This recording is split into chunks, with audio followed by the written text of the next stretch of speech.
Welcome. Today is May 1st, celebrated around the world, and this is our work session for the BOCC. It's 12:30. We've done a late start because we didn't have a lot on our agenda. However, today we start with a review of the Aspen area community plan, and Cindy Hubin is here to lead us through that discussion. Hi, Cindy. Hi. Thanks for having me. And we're very happy to be having this update with you on the Aspen Area Community Plan. The plan has been adopted by both the city and the county P&Z. And as a result of that, the city council reviewed the plan and has adopted the plan with a very minor change to the terminology of citizen workforce housing from affordable housing. And so that was really the only change that came about. As you might remember, there's a difference in how the city adopts the plan and how the county adopts the plan. The plan has been adopted, and by state statute, the plan is adopted by the County Planning and Zoning Commission. What we like to do formally with the Board of County Commissioners is do a ratification of the plan to basically say you're aware of the plan, you understand the plan, you're supportive of the plan, and then it's ratified by the Board of County Commissioners, although technically, legally, it does not have to be adopted by the Board of County Commissioners. That's done by your planners, if you will, your citizen planners who are appointed to the Planning and Zoning Commission, and that's why those rules are so important to you. They've done a lot of hard work behind the scenes. So we take this Aspen Area Community Plan and we apply it as we do any other comprehensive plan that we have throughout the county that we have for our various areas like Snowmass Capital, Emma, east of Aspen, Woody Creek, all of the neighborhood plans, which are in essence caucus plans, and they're applied through review of the land use code, where the land use code specifically refers to the plan and compliance with the plan. So other than that, the plan is guiding in principle, except for where the code specifically says we address the plan. Rezonings are an obvious place within the land use code that we talk about the comprehensive plan. How does this fit with the comprehensive plan as far as rezoning is concerned? And then I believe we did a search, and there's like 26 different places it's mentioned in our land use code where the comprehensive plan applies.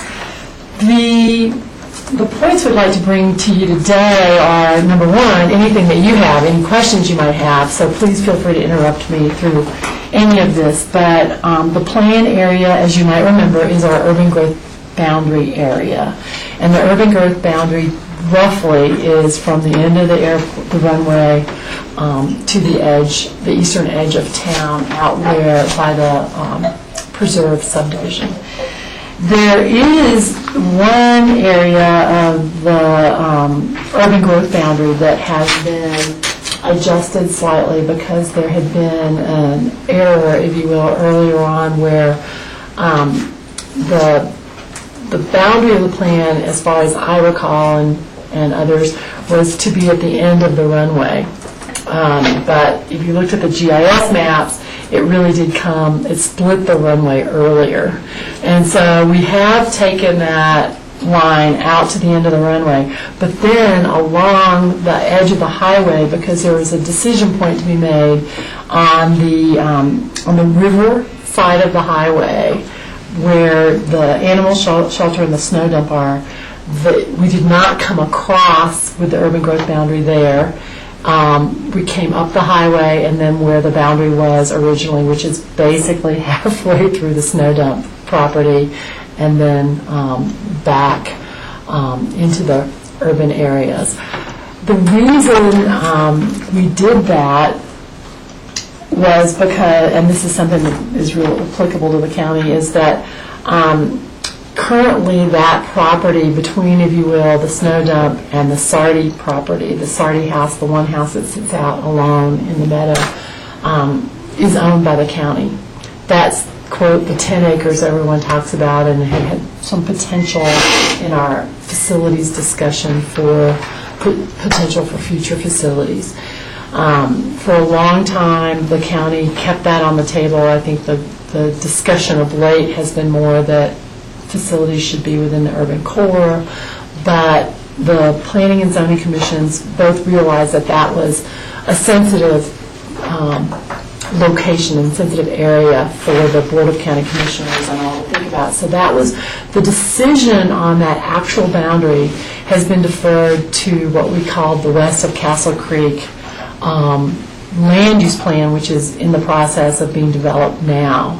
And that plan will then really review that whole question and bring that back for discussion to the board as to whether or not that 10 acres should be included within the urban growth boundary or outside of the urban growth boundary in terms of a hard edge for development in that location. And there's pros and cons on both sides. We've talked about a little bit, I think we talked in one work session about that. But I'm happy to take back any comments you might have on that point, but that is definitely something that's going to be coming back as part of what was called the West of Castle Creek Plan, although I think you're aware that now we're calling that the West of Maroon Creek Plan, because originally it was to be the West of Maroon Creek Plan, and then when we started we thought we actually ought to bring it to the Castle Creek area because the city didn't have, their planning is very specific to the core of Aspen, and felt that really between the bridges should be addressed in terms of the planning area. But when we went back and looked at that again, we thought there really, in the corridor anyhow, really wouldn't be any significant changes. And in order to make this process move forward, because the city is very involved in implementation of the plan at this point, the Aspen Area Community Plan and some other code amendments that you've probably read about that they're working on, it was easier for us to move forward with the West of Maroon Creek Plan, understanding that probably no significant changes if you walk through those properties, the golf course on one side and then some residential and open space on the other side of that, really weren't going to change in land use patterns. We've decided to focus on the west of Maroon Creek.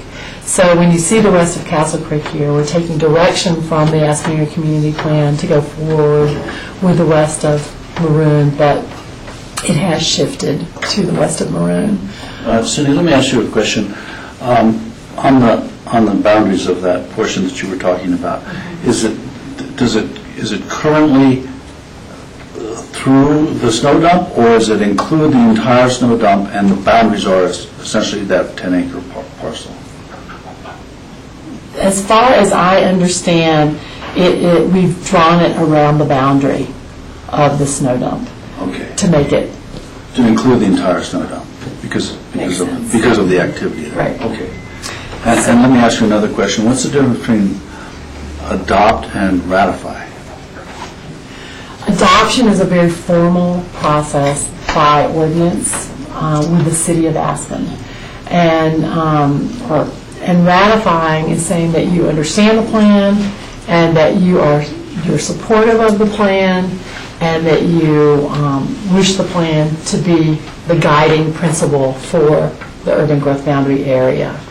And our P&Z adopts it? Our P&Z adopts. And we ratify it. Right. So it's like a signal that we've seen it and we approve. And that you'll be supportive. And if there are places in the plan that you're not supportive, what we tried to do through our series of work sessions throughout the Aspen Area Community Plan was find out what those areas were and then go back to the P&Z and say, do you want to adjust this? Do you not want to adjust this? Based on the board's comments. And that's been our process. The board has never, in the long period of time that I've been here, adopted master plans. It's always been governed by the state regulations that you, as a board, give that response. You don't give it. The state gives it to the Planning and Zoning Commission, the responsibility of adoption. Ratification does not even have to occur. It's something that we have done historically just because we feel like it's important to all be on the same page as we move forward with a vision or with a land use plan. So. Okay, thank you. As we mentioned before, the Aspen Area Community Plan is definitely an aspirational plan. It's not a land use plan in the sense that it doesn't direct new zoning to be created.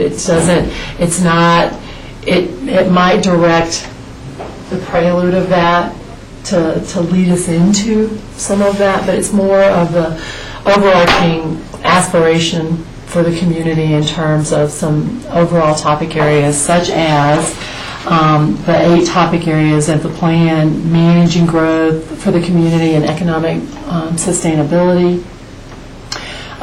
The west of Castle Creek corridor plan is one that the history on this is I think more significant for the county than it is for the city, in that this is a gap in our physical planning.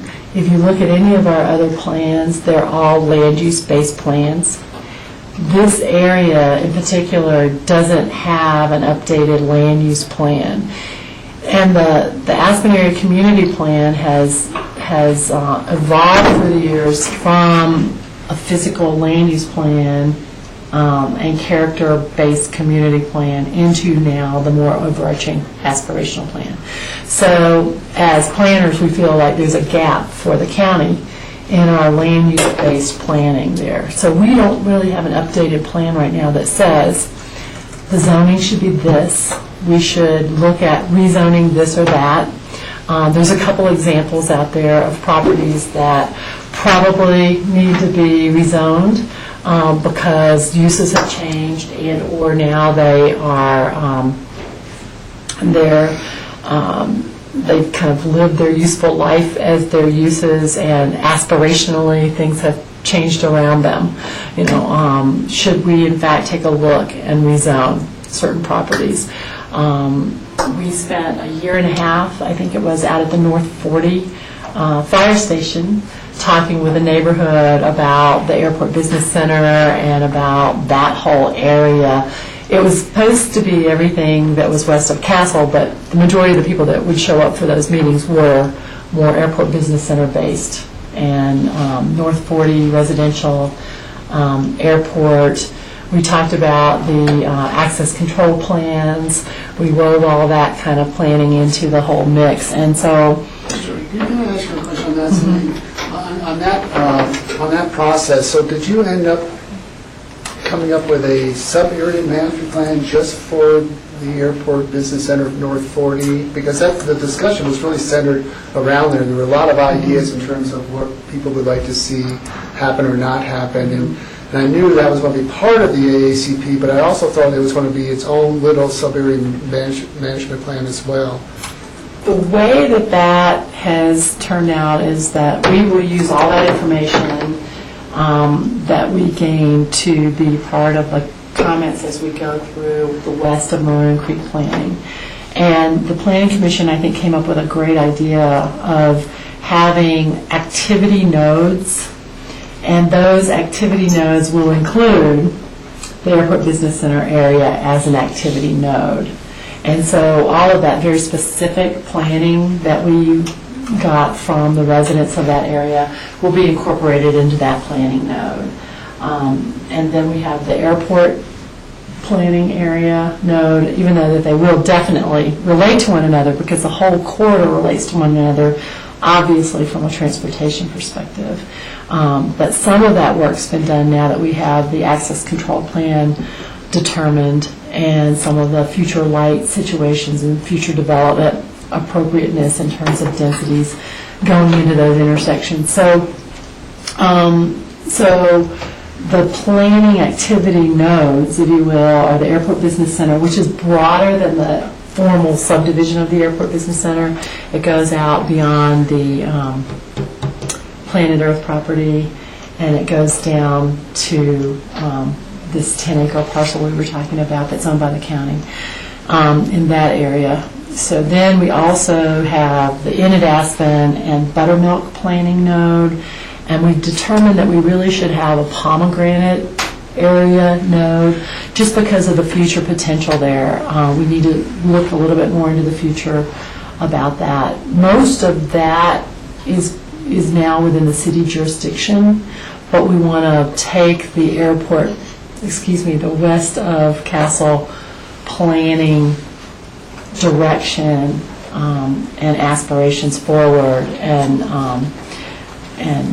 take those into consideration with future recommendations for that area as well.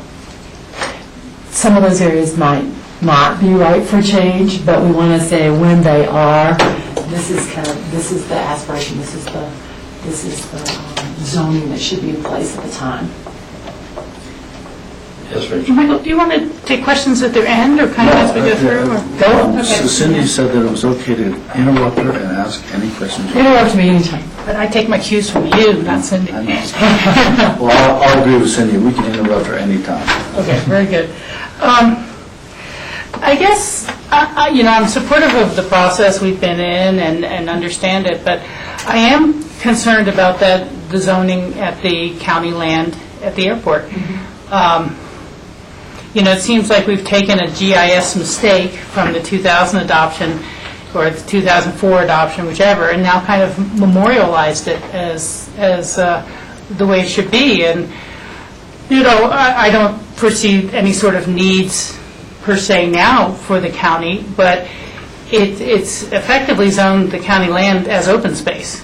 And that's a real challenge for county facilities or potentials in the future. I mean, I'm sitting here thinking, well, maybe we could get the city, if that's what they want, to swap that land for Sapansis or something. But we effectively have an investment in 10 or more acres out there that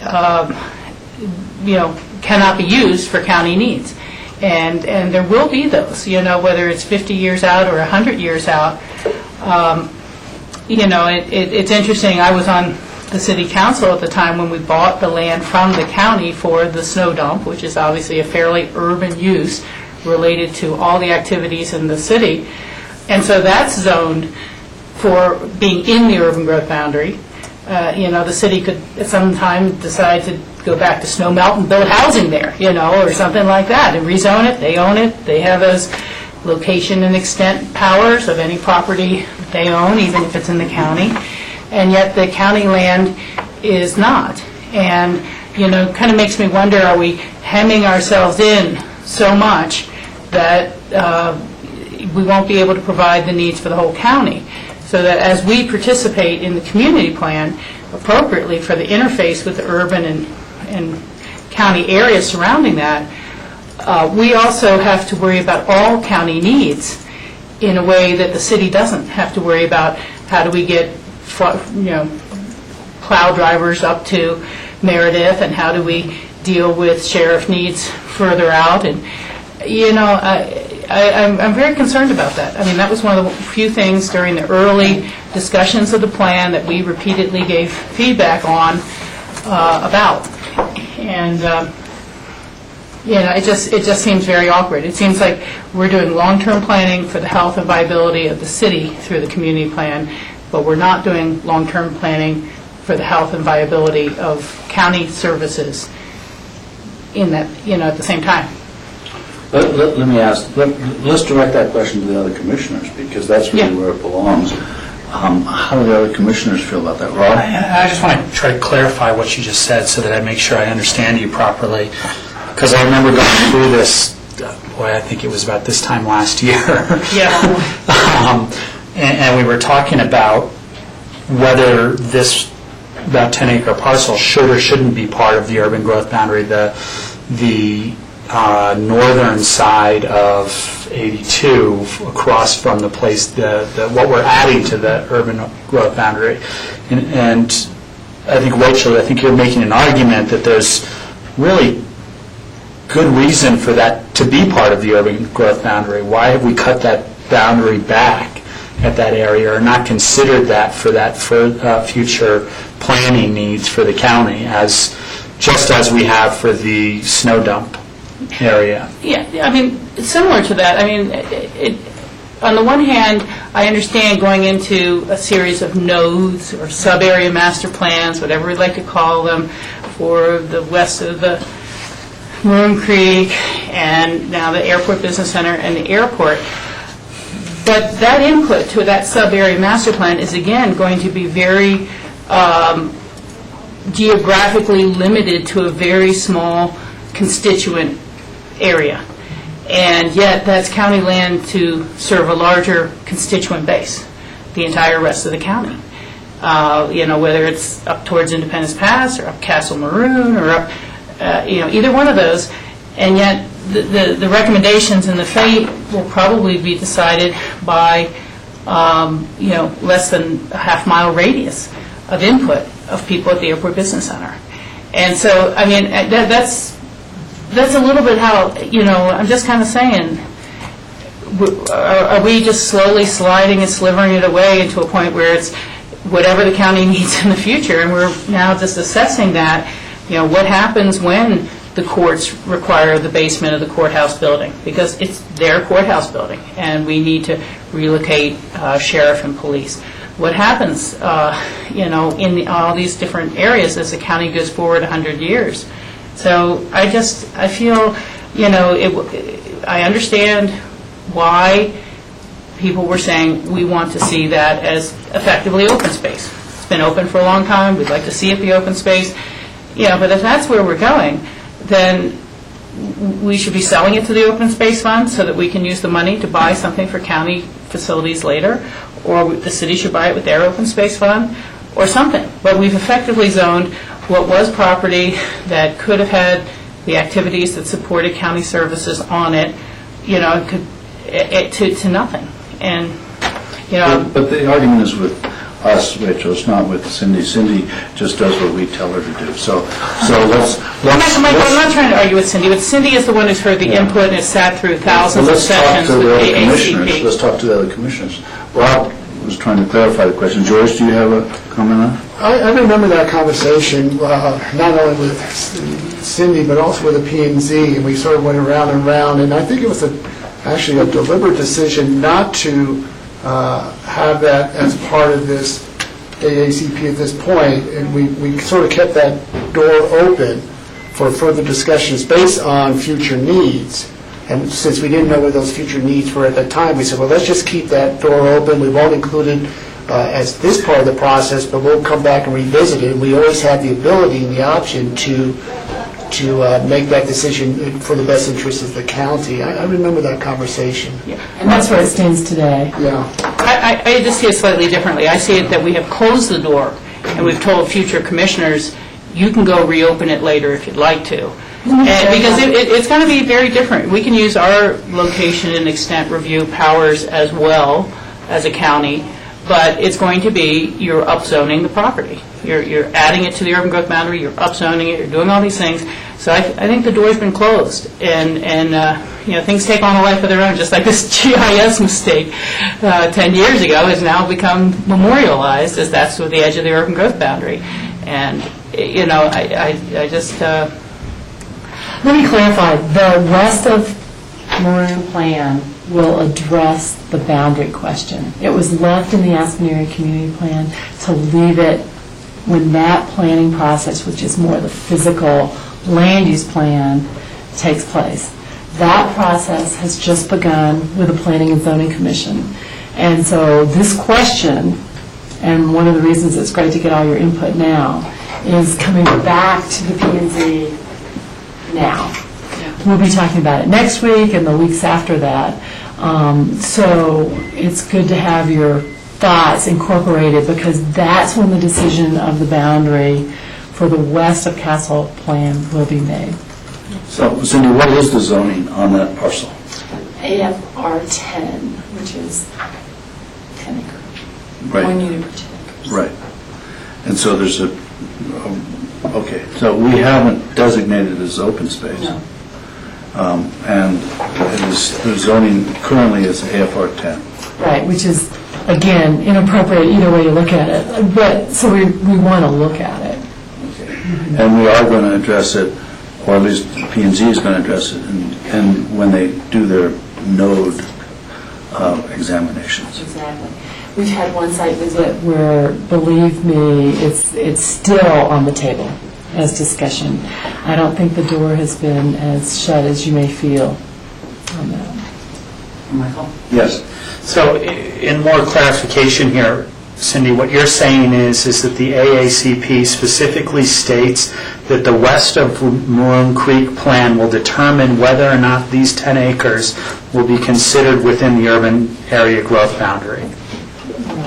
So it's not stated that these are excluded, although the maps show that they're excluded. But it specifically states that the west of Maroon plan will be the guiding document to determine whether or not these 10 acres will be part of the urban area growth boundary. Correct. So this battle is yet to be fought, is what you're telling me. Right, because we knew it was such a concern at the time, that decision was left to the west of Castle physical plan. It seems weird that, I'm sorry, may I continue? Yeah. Real quick, Mike? I don't want to hear what's weird. But it seems weird that a plan would say, well, we're not going to decide this and we're going to let another plan decide this, as opposed to, because the plan is deciding the urban area growth boundary. This plan is specifically about the urban area growth boundary. Yeah, it's just this one area, and I think it makes total sense from a land use perspective, because this is when we're actually getting into the discussion about the physical use of that land.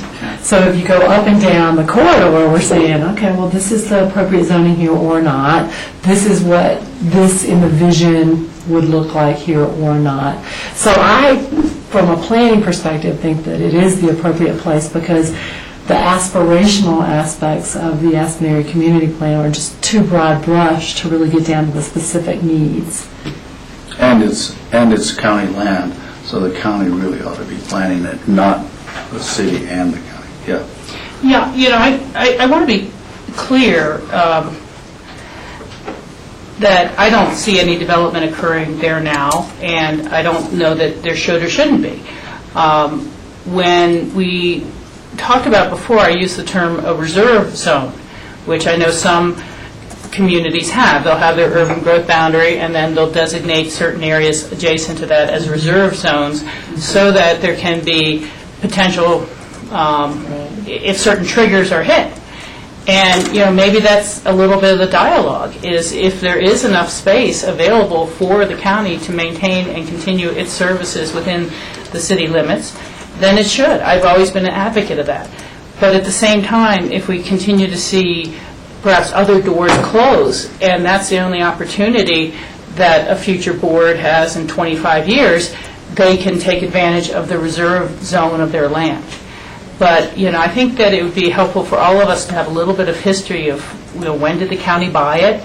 You know, what were they thinking at that time?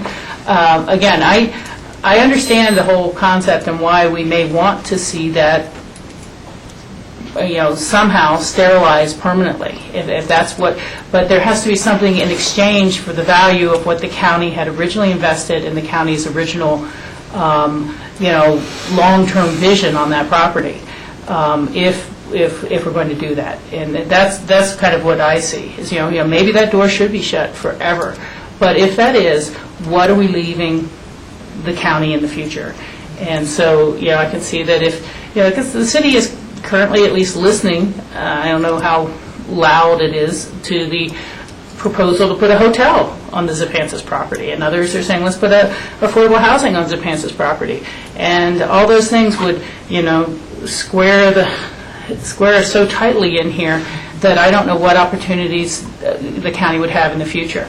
And, you know, so maybe we have some kind of default scenarios that go forward, that if these things happen and you've made those choices, then that's what's going to happen out there. And I think that discussion has already started, quite frankly. Okay. What else, Cindy? Well, that was easy. So just to, once again, say that west of Castle Creek plan is going to be, we're going to touch base with you. We're going to come in and talk about where we are. We just need to get further down the road. We want the plan itself, the chapter within the Aspen Area Community Plan, has 3 main focus areas for that area. It talks about the scenic aspect, the land use, the uses with zoning, as well as the transportation and the connectivity of all of that. So those are the things that we're looking at currently, and we hope to actually be able to do a little bit of 3D modeling to look at some parameters for zone districts that were discussed as part of the overall Aspen Area Community Plan, and then come back when we have a little bit more physical plan to present. What do you mean by 3D modeling? Some of the discussion has been what should be within certain nodes in the future. Should zoning be changed? Should we go up a floor? Should we allow dimensional standards to change from the current zoning? What would that look like? And so there's some programs today that we're going to take advantage of that allow us to at least get the concept of what it might look like from a highway perspective.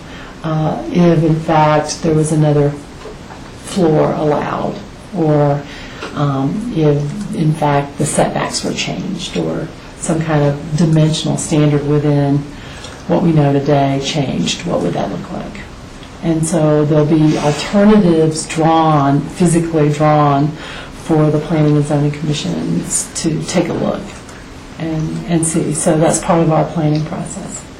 And we're fortunate because we have some of the aerial photography and some of that work done to a greater extent in the urban growth boundary than we do in some other areas of the rural part of the county. So let me ask you, how do we integrate the current planning that's going on for the airport, and we've just given the go-ahead for some road improvements at the, how does that all integrate? I mean, those seem to be ongoing projects, and yet you're talking about doing the planning thing, or sort of coincidentally with it. How does that That's work? been quite, your board gave pretty clear direction that we needed to coordinate those efforts. And so it's been a challenge because everybody has their own process and their own language and their own everything. With the state, with the federal aviation, everyone has their own language. But from the get-go at the North 40 meetings that we started, now years ago, we tried to list all those plans that were in process. And so things have started to fall back into line, RAFTA and where the bus stops would be located, the access control plan with the state and the city, the airport master plan, and the buildings, if you will, that are going to be associated with that and the locations of those relative to not only the transportation but the scenic. But speaking, all of that is part of, and we haven't gotten down to that detail yet, but all of that is part of where we're trying to continue to coordinate those efforts. Part of the Aspen Area Community Plan chapter west of Castle talked about lighting, landscaping, signage, connectivity with trails, connectivity with the bus stops and sidewalks. All of those kinds of things that need to be discussed in this west of Marine Creek plan are things that we're trying to pull together. So we're definitely aware of what's going on with each one of those elements. Our timing might be a little different because of different financing, as you know, with federal financing for RAFTA, federal financing with the airport. All of those things are all, we have to take into consideration and do the best we can. But I think, strangely enough, it's kind of all aligning.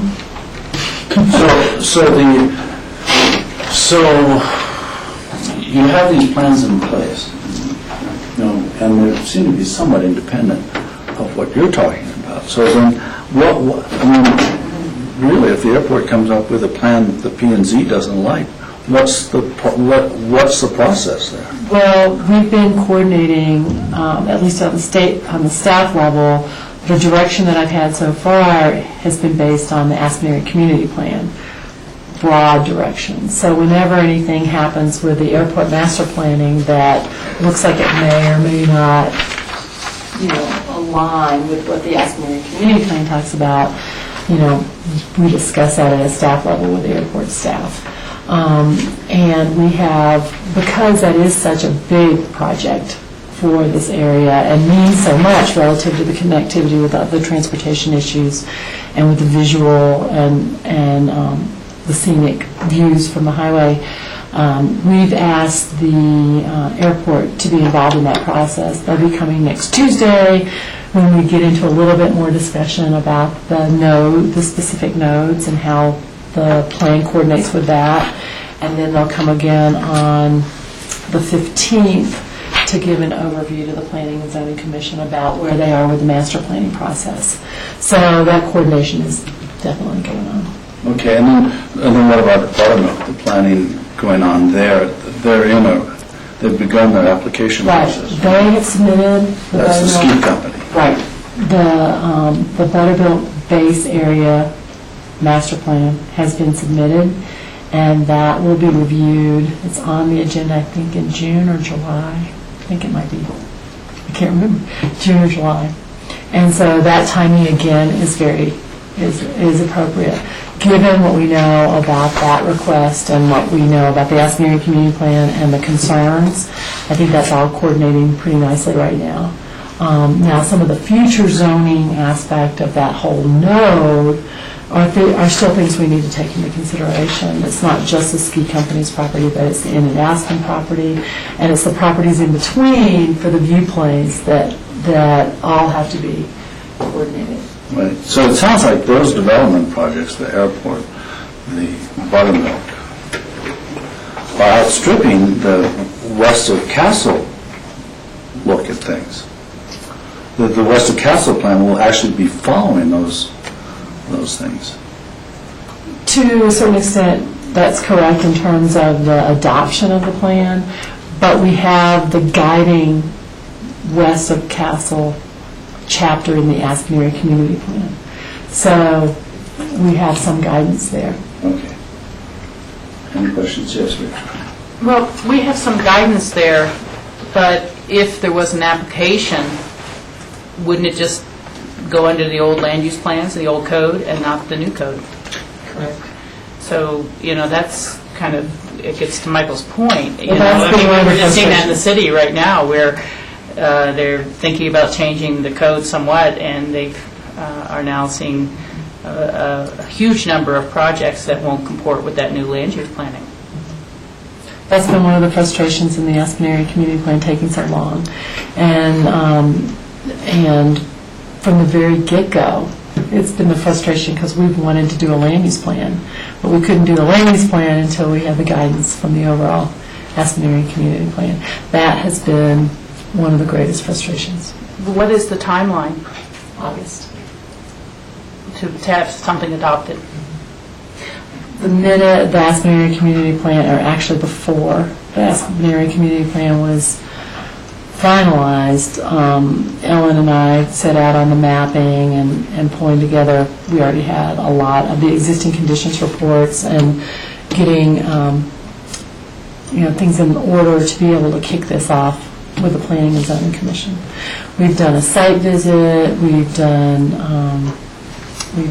the discussion about the nodes and where those are, the view plane areas, and I think that the Planning and Zoning Commission has done at the greatest pace possible at this point after the Aspen Area Community Plan to get moving on this.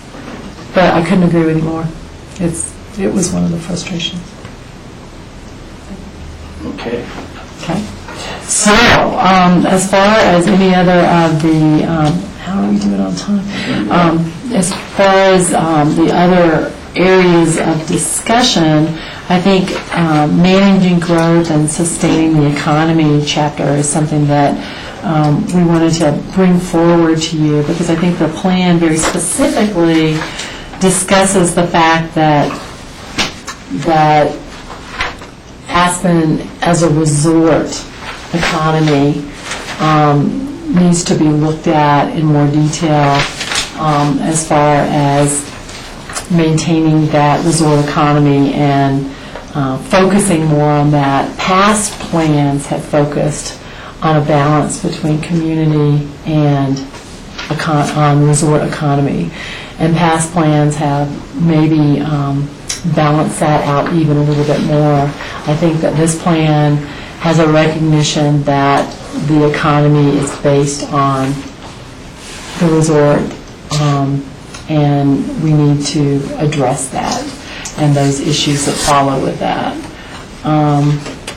So it's based on a visitor-based economy, as well as you know, our economy has, for the last couple decades, been about development as well, and about redevelopment, and for the county more residential than commercial, but residential.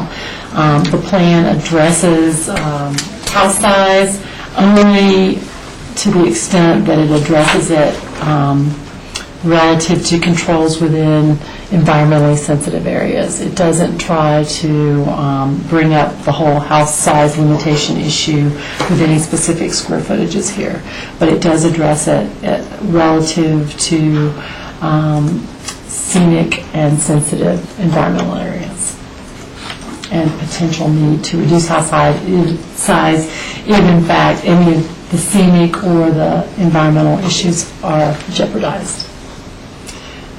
Transferable development rights.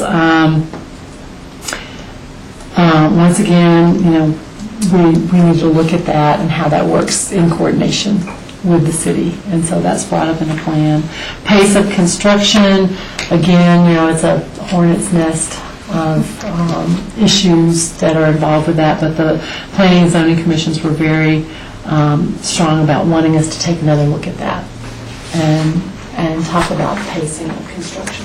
You know, when you're talking about house sizes, because if you're looking within the UGB, the city has a different formula than the county. So, for example, I believe that they don't count subgrade as part of their FAR, whereas we do.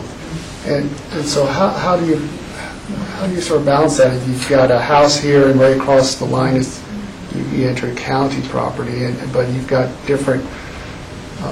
Visually, they come out differently, yeah. Yeah, and different means of determining what's allowable on whatever lot size there is. That's a good question, and one of the directions of the plan is to coordinate that more closely. So it doesn't look like all of a sudden you cross the county line. So, but the city hasn't really talked about, or the county, basically either one, in terms of sort of adopting one similar formula for determining house size within the UGB? That could come with some of the action items to coordinate that. We may find that we are both adopting the same formula for allocation of square footage. But that's one of those implementation steps. You know, I'm concerned that sometimes we spend a lot of times, or a lot of our P&Z's time, rediscussing issues and concepts that when we get to the end of the road, there's really nothing there, you know, or nothing new or nothing changed. In particularly, the rate of construction issue is of concern to me. You know, and I have been down that road before when we discussed it at the city. And, you know, it really becomes something where you say, well, what if you only allow 10 houses a year or some, you know, random number, and you're the 11th person, but this was the year you could get a 4% construction loan, and now you have to wait till next year and it's a 6% construction loan. How fair was that? You know, or someone gets in and then they don't really finish their project and you were left out, you know, or someone has their approvals on their land and their lot, but then that's not really the final approval. They have to go through some other lottery process or something to get the right to actually build on their land. And it just seemed that there was, the more we went through it, the more difficult it was. That there really was no answer that wasn't pretty discriminatory or pretty punitive towards some property owner. It may be that the community doesn't want to see the surge go when the economy is booming, but how do you, or should you really try to harness national, and local and state economic realities? There's times of years we've seen the past 2 or 3, you couldn't get someone to build a house if you wanted to, and so I just wonder how much time and energy we're going to put into something like that, and is there really any sort of positive outcome? Because the county and the city have both been down that road before and discussing it and decided, there really was no regulation. There really was something that was both fair and productive. So, anyhow, that's my thought. Maybe. Yes, Rob? And correct me if I'm wrong, but that's kind of where the AACP left it too, which is pacing's a good idea, but we don't know how to do it, so let's move forward. That's pretty much the end of the pacing discussion in the AACP. After 2.5 years. Yeah. I think that the pacing system could be explored, is sort of how it was. All of this will come But up explored. how much time and effort, I think it all depends on that coordinated effort of, is this going to rise to the top of the implementation, action items? Probably not. I don't think anyone has the answers for that at this point. And so there are other things that probably it's more worth spending some time on. And furthermore, when it's explored, I think one of the key criteria is what are the reasons behind pacing? Is it to have less square footage, or is it the impacts? Because a lot of the conversation that I was involved with in the AACP had to do with the impacts, the trucks going up and down the valley, and there are other mechanisms to reduce the impacts that don't really require pacing of building. It requires mitigation of impacts.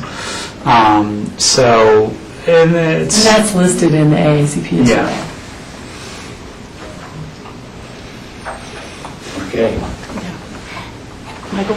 Yeah. I guess if you're talking about prioritization, to me, the number one thing would be to complete and integrate all the west of Maroon Creek plants. And I wouldn't want to see more theoretical conversations that kind of go in a circular fashion take precedent over that. Yeah, that's exactly what we're doing.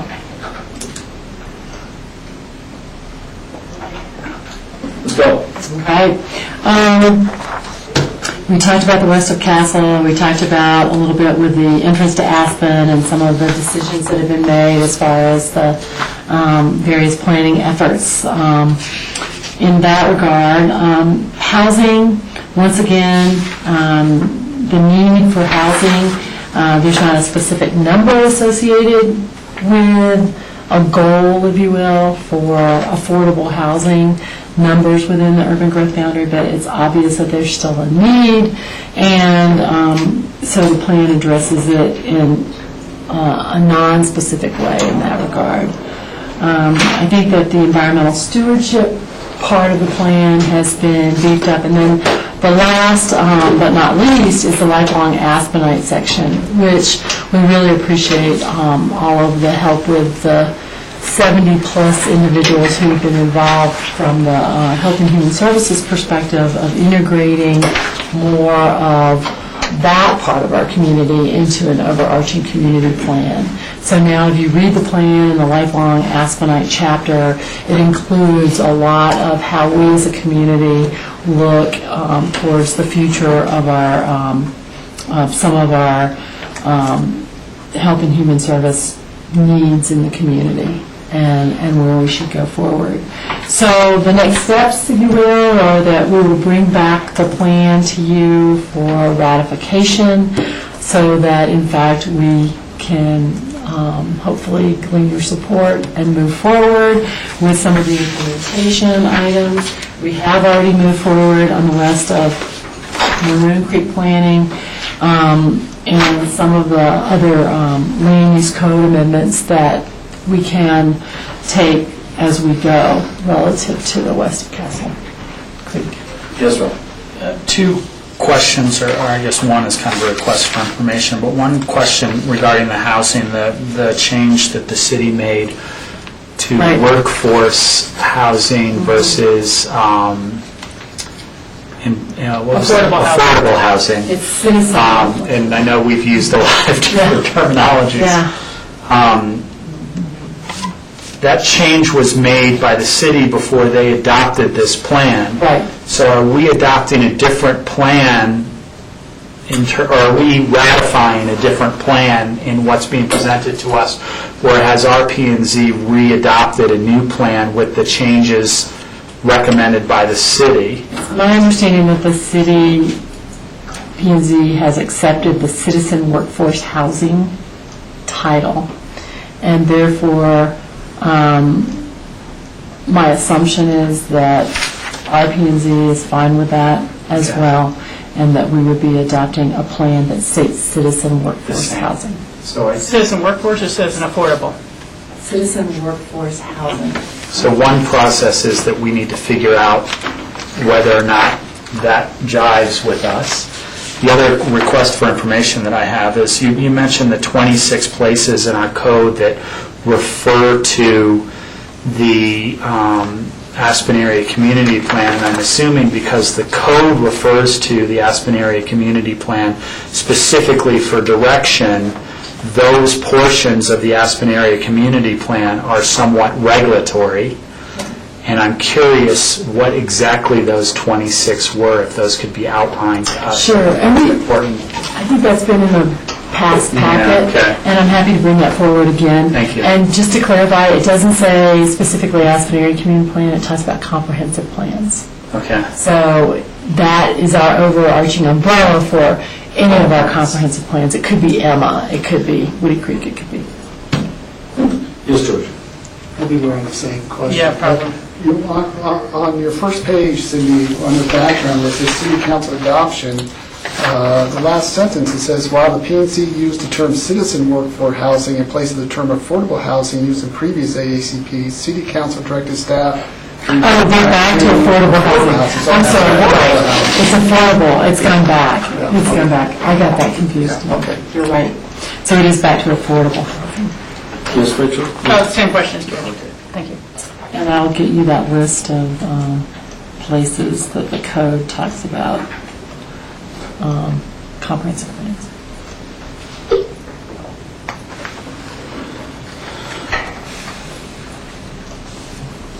Is there anything that, in your comfort level with the planning and the comprehensive planning and where we're going forward with west of Maroon, that we can do to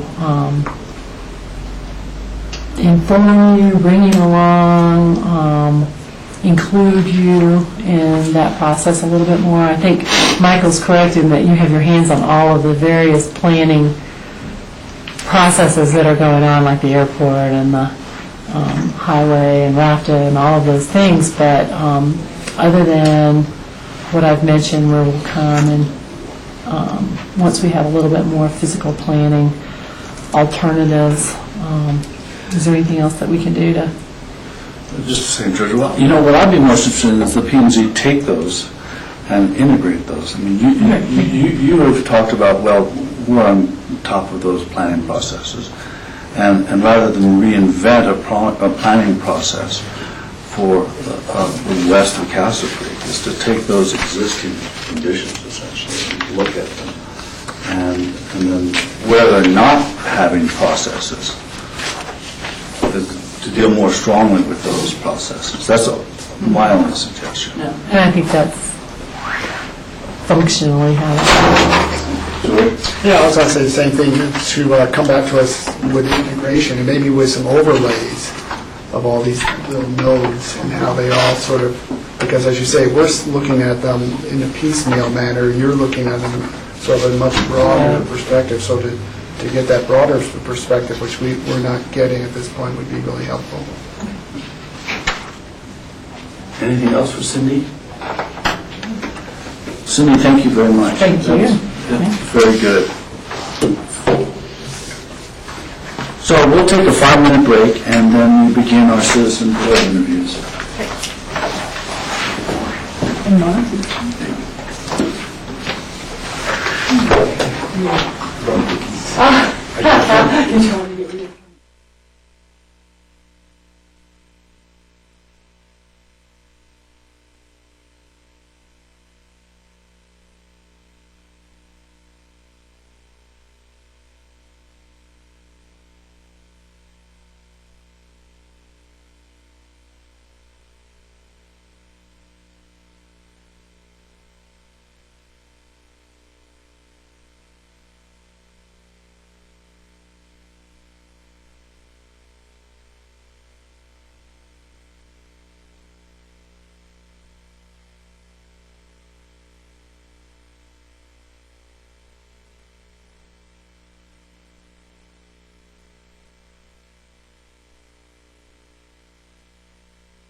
Welcome back. This is the BOCC work session for May 1st, 2012. We're at the portion of citizen interviews for citizen boards.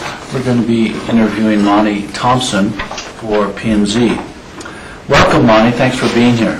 Well, thanks, and sorry, I apologize everybody for the mix-up the last time, and email issue, and it was a day late, not good, 2 days late actually. But we're here now. Do you have questions for Lonnie? Rachel? Well, I was just going to say, you're one of the newer members on the Planning and Zoning Commission. What have been your impressions, and how have you found the board compared to your perhaps expectations? Well, like I say, I was really a total novice coming into it, and it's been a couple of years now that I've been on it. Yeah, it's shocking. And I enjoy it. One of the things, I really didn't know a lot about what we were going to be doing and stuff, so pretty much just sat quiet for a while and listened and kind of seen how it would work. As I got on, I got a little bit more vocal about things and started, kind of figuring out what it was. In the regular meetings, the AACP, I think I just missed that train, to tell you the truth. Even in the last 2 years, it was really hard for me to kind of catch up with it. And I think that what I found with it, in regular meetings, we have, 4 or 5 people, and it's really interesting, the citizens that come up in front of you. Never really realized how different that could be, and different opinions, and different truths, and how you work through that. I found that fascinating. I don't think I hardly ever missed one of those meetings. The AAC Action Area Community Plan, that one I went to as much as I could. That one I kept real quiet in because it was just like, there was just a lot of stuff going on. And one of the things that I kind of observed from it, and it was just kind of my opinion, and I voiced this even to the board, they're going, Monty, you're not speaking much. I said, you have 10 to 15 people in this room trying to talk about a complicated, tough to organize amount of information on the plan. I said, the last thing he probably needs is another voice right now. And I found that it took so much time. That was like really time, a lot of time involved to get there. Whereas I think anytime you have 10 to 15 people trying to discuss how something's written, what the words are, staff I thought was amazing. I really did. And I think that the work that they put on, the city, the staff for that was, and they were patient, and they tolerated a lot of things, I think. But one of the things I suggested to people, and I told them, I said, I'll, if you want my opinion on it, I will give you my opinion. I'm listening. Other than that, I think, and I'll vote for the balance of it. But other than that, I said, I think it's better to be quiet and see it. My point is that if you had like 3 select members from each board, the city and the thing, let them work out most of the stuff and bring it back would be my thought, because now you're in these kind of groups, but you have 5 or 6 county people and 6 or 7 city people, and they're talking about wordsmithing and where are we going with this, and for hours, 3 or 4 hours, I go, wow, it's, to me, I looked at it, I go, maybe this is a better way, there might be a better way to do it. But I thought it was important. I thought that it was tough to organize. I couldn't get my hand on the actual organization of it, how it was doing, and so I just kind of sat quietly and let it go, and I think that they got it done. But the other board, the regular meetings, I find them fascinating. I really do. Thank you. Any questions for Lonnie?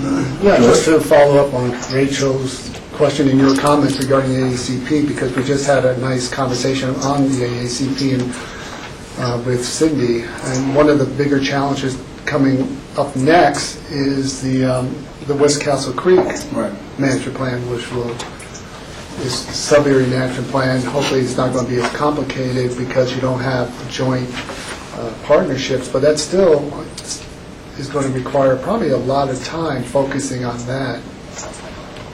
Well, I think what we're kind of looking at is a county group, so we're kind of have a little bit more of the same mindset of what we wanted them to send over. I think it's a little bit more in our world versus the other one was a little bit more the city's world. We were kind of like the stepsister to that one, and this is backwards here. And, I think that what's going to go with, the West Castle Creek stuff is that's definitely manageable and important, and I think it'll get done in the right time frame. It's just when you try to combine that with everything, that's a big picture to put out for 10 years of so many different things. And like I say, sitting back from it was a little easier for me to be, kind of riding the bus, seeing how the driving's going type deal and where it's going. And that would be kind of my only suggestion if that would help. But other than that, because really it's taken 2 or 3 years to get through to this process. And, a lot of time commitment. So to me, that was my only struggle. That, the other stuff I think is plenty, 2 or 3 hours every couple of weeks, great, love it. But when we were in there 3 or 4 hours a couple times a week on top of our other schedule, to me it was really tough. But I wanted to find out what's going on, so I was to a lot of them. Well, thanks for your service. Thanks for the cookies. Very tasty. You mentioned a lot about different opinions, different point of views. Do you think our P&C is balanced, or where, if anywhere, is it out of balance in terms of how it represents the entire community? Well, I think as far as the balance of the P&Z, I think it's awesome. We have our meetings in here. I think it's thoughtful.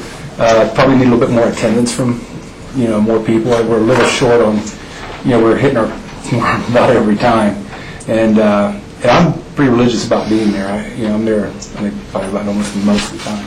But I think if we get everybody in there, it's a great group of people. We have some different views, and mine come more from the building and development end of it. Having been as an attorney kind of helps, gives a different spin. Mirta has her take on it. So everybody, I think, really gets along and respects each other. I think it's a good balance, and I think it's really productive. I think we have a good relationship with staff.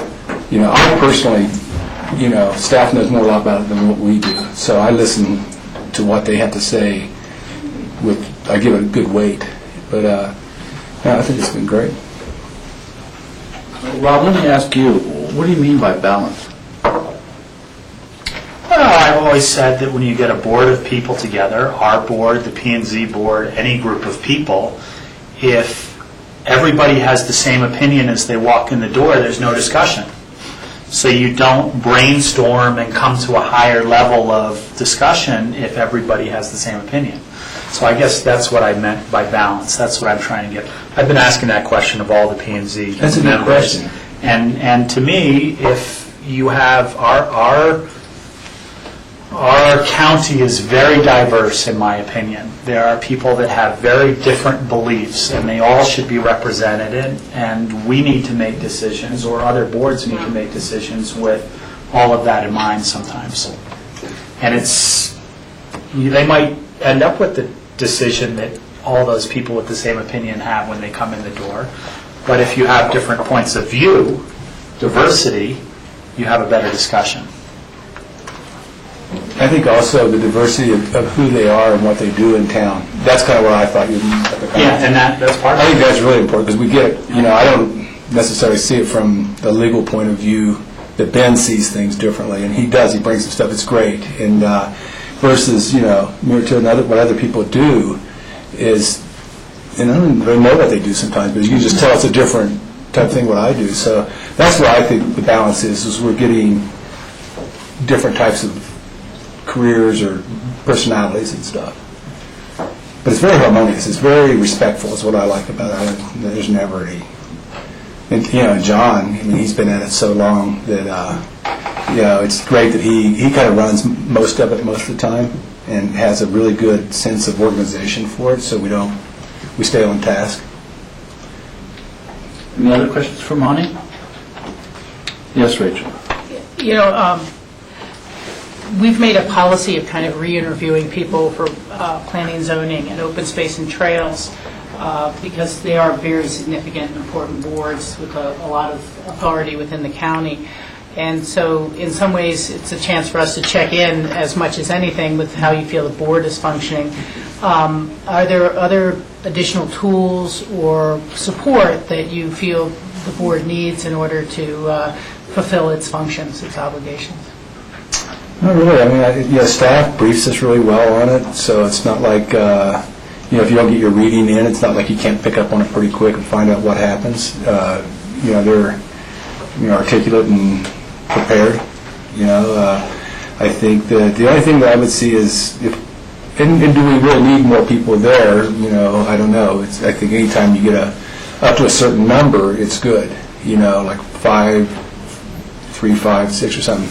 Like I say, the only thing with the ACT is that it just seemed like there was just so many people in there every time, and I just find that in any kind of room that with two big different directions going on here, and so it seemed to me there was a lot of confusion there, and of like, how do we get this done?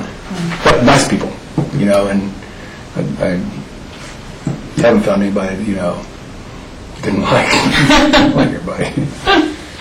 Thank you for that. Sure. Any further questions for Monty? Monty, thanks for being here. We appreciate your input, and we value it, and we value your service as a volunteer citizen. Well, it's been fun. I really appreciated it. And just in closing, one thing I'd just like to say that, I see in our society and a lot of different things when you get in groups that if someone comes up with an idea, it's so easy for everybody to break that idea. And I said, if I come up with an idea, there's 1,000 reasons why it won't work, And one of the things I try to work on my life and my business and stuff is find the 5 reasons it might, even if it's not my idea or I'm even opposed to it. And I think that, as what you guys do here is a tough job. I'm really respectful of that. But anytime, like, if you look at our current major national political situation, is everybody's so busy beating down everybody else's ideas, rather than let's find the 5 ways it might work, and then there's a million ways where it won't, then move on to the next step, And I think that if we could lead by example and ourselves do that, when I hear something, rather than closing my ears to it's not the way I wanted it, what am I missing here? Is there anything that works for me? Bring that to the table. And then you have to look at the things that don't work either. But I'm hoping that as a country, as a world, that people will do this more.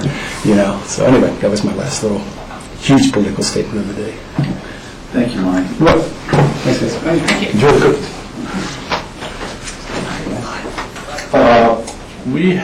Who do we have next here? Leslie Nutt. At 1:45. And I have not here. Okay. There we go. There we are. I'm sure. You would be Leslie. I am Lexi, yeah. Hi. Hi, Leslie. For me? Why Oh. don't you come forward? Okay, good. How's everyone? Well, thanks. Good. So, let's see, what we do is just, we interview candidates, we ask them enormously difficult questions. We put them on the spot, and, but in your case, we've decided not to do that. We're just going to ask you some simple questions, Okay. and we're going to go forward from there. So thank you for being here, and we appreciate your volunteering to be on the P&Z, so. Julie? Hi, Leslie. Hi, how are you? Good. Thanks for reapplying for another committee. I know we interviewed you for the Ag Committee, Right. and now you've applied to the P&Z. And the P&Z is probably going to be more challenging, certainly much more broader in terms of the issues that will be coming forth to you. So why did you, out of so many other committees and boards we have, why did you steer towards the P&Z now? Okay. So first, I'd like to say thank you for those of you who I've met with before for the opportunity to come back and apply for another board and to meet the rest of you. So I'm going to start from the beginning. It'll be a long answer. When I first came, I said that my volunteer commitments to other organizations had ended, and I was looking for what would be interesting to me, where I wanted to volunteer my time next, and it was really through a connection, through a friend of mine, because she had gone to, I think, an AYP event where someone had come and was talking about getting more involved with the government, whether it be the city or the county, and trying to get more people, new faces, involved with the city. So that's really where, back when I first started looking at this, why I thought, maybe I should look at what opportunities there are, for these volunteer boards. And so when I looked at what was available with the city and the county, at the time, the one that really stuck out for me was the agricultural board. not understanding, the requirements that were necessary to be on that board and to have the agricultural background. So, and it was important to me because, even though I live in Aspen itself, what attracts me to where I live is the rural nature of the surrounding environments. Pitkin County is where I live, it's where I play, and so that character was important to me, which is why I looked at the Agricultural Building Committee in the first place. And at the time, P&Z wasn't an option. And so maybe it works out to my advantage that I didn't get on the Ag Board, because I do think I'm better suited for this board. But that being said, the opportunity came up. I talked to some staff about the time commitments, and I talked to some existing P&Z members about the time commitments to see if I could get comfortable with what I think it would entail. I talked to my husband about what I was endeavoring to do. And I think the P&Z, covers my interests. And I think it covers my skill set, meets my skill set. So for that reason, P&Z. And I do understand that it's a bigger commitment, and I think I can commit to that. Good, thank you. Sure. Rachel? Yes, thank you. Thank you for applying. I think you must have interviewed for ag buildings when I was not here. I did, yeah. So sorry to have had to miss that. We have other commitments. So appreciate your desire to serve. Let me ask, what are your kind of general philosophies on the growth issue in Pitkin County? That's always the big one, Right. People are afraid to appoint someone who's too anti-growth and too pro-growth, and Sure, there's a couple things probably to that would be of importance to the BOCC. One is just, if you've looked at my resume, you know that I am an attorney and I work for a private family.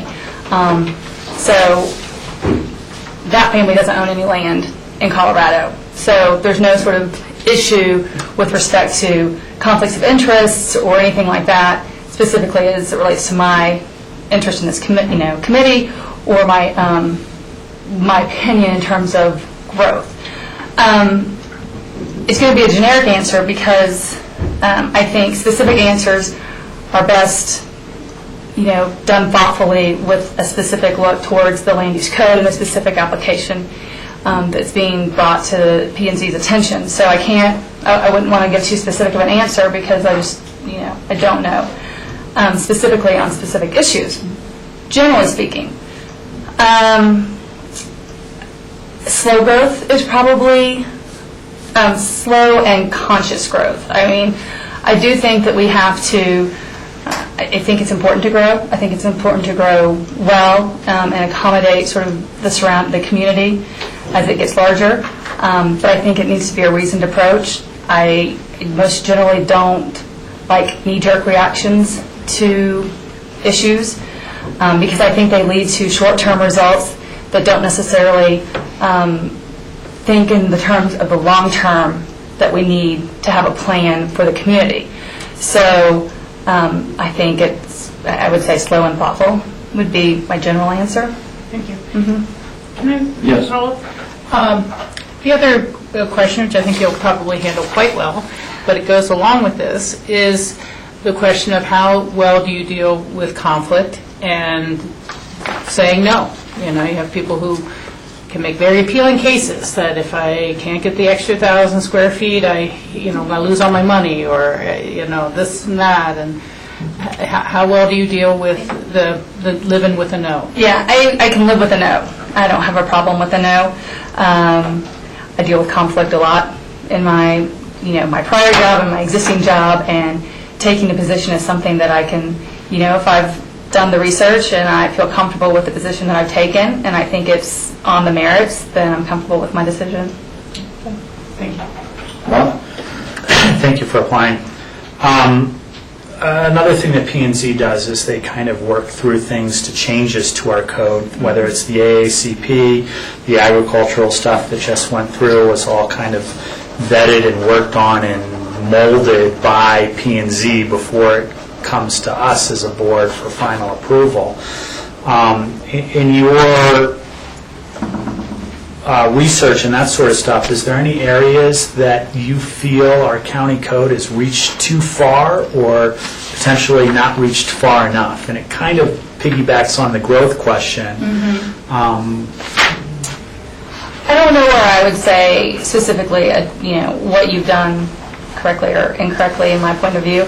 I know that what's coming up that I think are big issues that need to be thought through, in particular, is the airport planning. And I know that there are a lot of different options out there, and that's one that's particularly, the scope that's been requested, I think, is a very large scope, and I know that everyone's being thoughtful about it, but I think that's one where I can see where what's being requested may not necessarily serve the community's needs.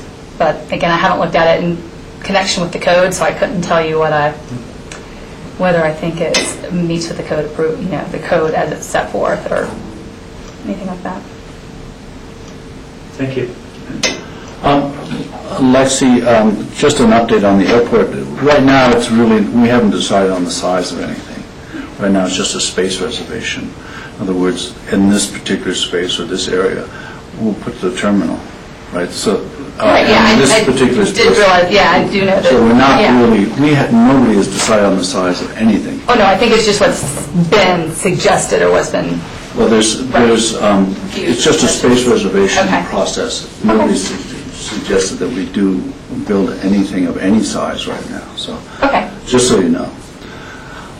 There's a substantial commitment to time when you're on the P&Z, particularly when you get off into things like the AACP, or what's coming up is the West of Castle planning process, which, although Cindy just said it would be completed by August, there's still, it's a substantial plan. It's going to dictate substantial dedication of time to it. Do you have the time to do that? I do have the time to do that. I have been thoughtful in terms of whether or not I should apply for the board, and so I do feel like after having spoken to people and trying to understand what that time commitment might be, that and speaking to my husband and letting him know what I was doing, I think I do have that time.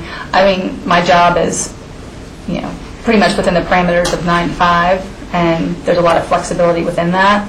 So it's incumbent upon me to use some of my free time, but I'm willing to do that.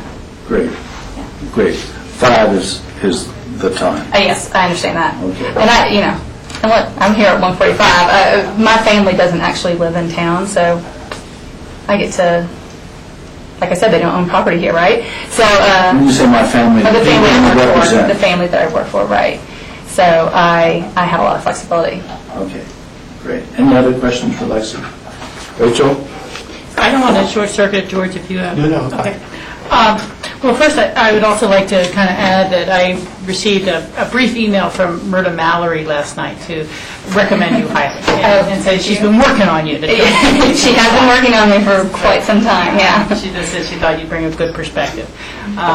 So I wanted to get that out there. The second is, what are your feelings about the need and level of support for affordable housing? Housing. What I'd like to really understand is the pure vacancy rates, or how Burlingame is affecting sort of the demand for affordable housing. Likewise, the turnover for affordable housing, and assuming that, it's been a while since I applied for affordable housing.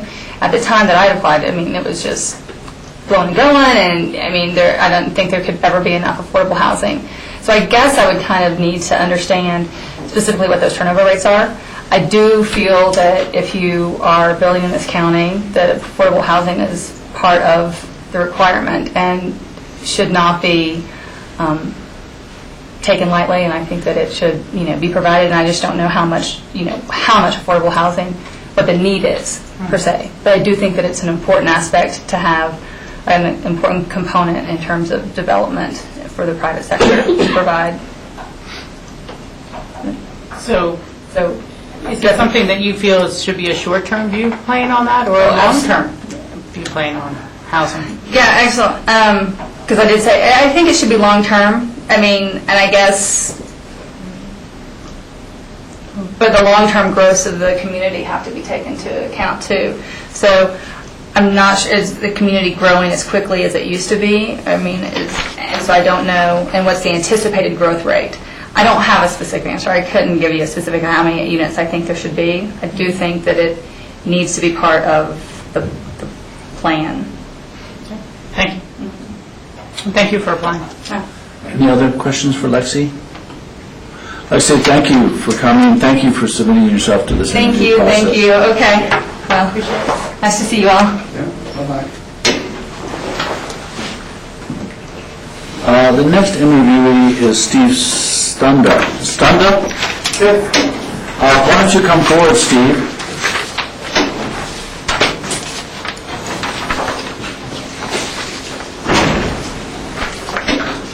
Thank you for applying to the P&Z. We appreciate it. Housing. Oh, yeah, housing, I'm sorry. And we're going to just ask a series of questions. I'll call on the commissioners, and that's how we do it. So, Sure. who has the first I question? have a question, I guess for you, Phil, it's just, because you're the only one here for staff. Right now, it looks like we have a full slate of current members, and 2 are reapplying. So we're interviewing in case a slot opens up, because we don't really have an open slot at this point. Have you made the decision to appoint the 2 applicants who've already reviewed? No, we haven't, but I've just, Okay, so that's yeah, where okay. the vacancies. Yeah, okay, I was just trying to clarify, thank you. So that means that they're essentially open seats and at this point? Okay. Any other questions? Rachel? Yeah, Steve, I want to thank you for applying. I think that's, I know your commitment to the community over time. I just feel that there might be a little bit of a conflict because you have an affordable housing project potentially that's going forward, and the Housing Board kind of makes the rules about eligibility and income caps and qualifications and things like that. And so I just could see some friction there with, it may not be readily apparent because it's not specific to your project, but then at the end of the day, any changes in guidelines or qualifications and income caps or these sort of things would then apply to your project. Well, I don't expect that that'll be a conflict, but if there were to be a conflict, I would, if I were a member of this board, I would certainly recuse myself from any issue that might be potentially at issue. But, everything that I'm trying to do over in that project is in conformity with all the guidelines of APSHA, so, and if they were to be amended, I'd be, confident that I would be comfortable with them anyway. So I really don't see that there is an issue of a conflict. But if there were, I would certainly recuse myself. To follow up on that, because we've worked on issues together before, and again, really appreciate your professionalism and expertise you bring to those things. In the history, the Housing Office's role as a development entity has been stripped from it, and it now resides pretty much in the city's asset management department. And so the primary function of the Housing Board is to settle disputes with tenants and APSHA management and guidelines and qualifications and all those areas where there may be disputes. I remember the type of thing in the past as well. If a family divorces and the child goes back and forth between the 2 parents with joint custody, are both of them entitled to buy a 2-bedroom? That type of issue. And so the main thing they are always doing is working on refining and the guidelines and codes. Okay. Board, any questions for Steve? Yes, Ron? Steve, good to see you. Good to see you. where do you think it's kind of piggybacking off of what Rachel said, I think the primary aspect of this board is to kind of settle disputes and that sort of stuff. But we've had a lot of influence from the Housing Frontier Group, and we've had a lot of, we're trying to figure out direction for our mitigation dollars. How do you think this board might expand their advice to either to AFSHA, to our board, the city, that sort of thing? Well, certainly, I think they could provide a direction into which you may wish to invest the dollars that, however much or limited they are, to provide the housing, wherever it is that you're seeking to provide that housing. I would look to the existing board for their expertise and direction in explaining where the thrust has been in the past and where it appears that you all would like to see it go in the future. And then we would apply standards to be able to assist you in identifying opportunities within that realm. I don't know if that answers what you're looking for, but... And do you have any opinions on what that realm might be? Well, I certainly believe that it's logical to think that any opportunity should be probably in an urban growth boundary area, the city, Basalt, Snowmass Village. Those just make common sense. I think you could further refine that so that they would be near a transportation hub to facilitate and ease the occupants to go to and from work and leisure fun.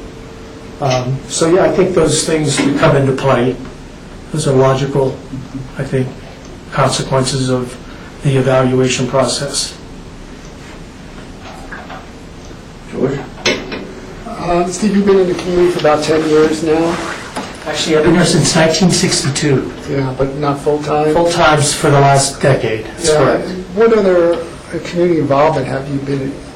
Well, I've offered for a couple positions in the city, but did not make the cut there. I was going to volunteer to do something with the Central Core. I thought that my background in retail would really bring, some expertise there. But it was decided that that would be better served by the existing person, and I yielded to that decision. So I've offered for a couple positions, but I just have not had any success. No, have you served on any other nonprofit boards? I have not, Maybe? no. Okay. I was just curious then. Steve, let me ask you, there's been some controversy within the housing realm of people who have lost their jobs or who have suffered illnesses and can't work in danger of being evicted because they don't meet the guidelines of the housing authority. What's your feelings about that? Well, I think this is a sensitive issue, and I really, my heart goes out to folks who have lost their job, but because they fail to comply, it is likely that they may lose their housing. I think you have to either amend the rules, and that would be a joint board and commissioner decision, or you have to comply with them. And as painful as that might be, I think with a high level of compassion, you try to sort of live by the rules. So how about your level of compassion? Is it a high level of compassion? My personal? Yeah. Yeah, I think so. My daughter is a beneficiary of the affordable housing program, and certainly if she were to lose her job or her husband and they were in jeopardy, I would feel very badly if they were to be evicted. So I think this is a case-by-case thing, though, Michael, when you look at how long people have been there, how long they have been pursuing opportunities, have they been pursuing opportunities? Has the illness prevented them from pursuing job opportunities? All these factors have to come into your compassion, I think, if you will. But I have a high level of sympathy for that. Yeah. Also, it's a recent issue because the job market has diminished in this town, in the past few years, and it has been much more difficult to get a job of any sort. Yes. And so that's been the challenge, I think, for a lot of people, is to keep employed in this town and still be in affordable housing. So.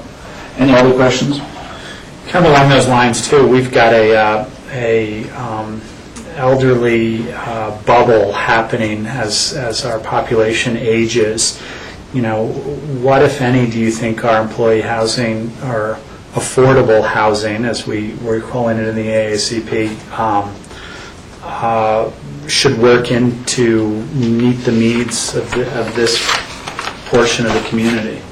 I think it's a strong need. I think it needs to be addressed. I think there needs to be a direction from the county commissioners, from the city, as to what it is that they would like to see occur in senior housing. And I definitely feel that there's an opportunity here to be able to expand, if you will, the APSHA into senior housing. Rachel? Yeah, thank you.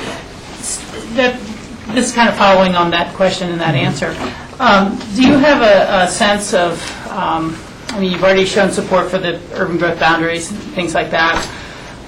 Do you have a sense of the type of housing? Do you do more single occupant versus 2 bedrooms versus family-oriented housing? What is your sense, that whole, it's housing for a whole community and multiple generation versus it's for a workforce base, that's all that really matters. Where do you fall on that spectrum? What are some of your general thoughts? Everything needs to be addressed here, Rachel, every category, but I would think that the needs of this community at the present time are really for more entry-level jobs, so you're going to be looking at lower category demand rather than high category demand. We had a lot of professionals here in the past that were able to avail themselves of some rather significant housing opportunities through APSHA in the categories 5, 6, ROs. Those are diminished because they can't compete now with the free market. Those homes are probably more affordable as you go further down valley to Carbondale. You can find a better place for a little less money without any restrictions on you. So I think that I think you need to be able to have a good mix, but it really should be probably cats 2 3s, some 4s. I think that's what the thrust of the need is in the next 5 years. And just to follow up, what about category 3 bedrooms or category for families? Again, that kind of... I think Burlingame has been the project that has been seeking to provide that opportunity, and I think it's probably the logical spot. We've invested a lot of money in this community. A lot of taxpayer dollars have gone into that project, and I think we probably should see that through to fruition so that it provides those kinds of opportunities. Do you feel the county's affordable housing mitigation dollars for commercial growth are appropriate, or that should they be raised? The mitigation level is something our board sets, but also then Housing Office gives us feedback that we're very different from a lot lower than the cities. I have to say that I don't really have enough familiarity for exactly how much you all assess and how long it's taken for you to evolve into a pool of dollars to be able to expend it on whatever the greatest need is. And I think that's the challenge of the board, is to assist you all in determining what is the best application of those funds and where it would be, I think, the most efficiently utilized. Thank you. Steve, let me ask you a question. What brought you here in 1962? I actually was pursuing a young lady whose family was from here. If you ever ate at Arthur's restaurant, that was my uncle-in-law. Oh, yeah. So I go back to that era. Your uncle-in-law. That's right, Arthur Langenkamp. And I've been here ever since. And have you owned property? I bought my first piece of property in 1969. I had a condominium in the DeBerghoff, which I just sold several years ago. And then I have a home on the West End where I've been for the last 30 years. Excellent. Any further questions for Steve? Steve, thank you very much. We appreciate you volunteering, and we appreciate you doing this interview.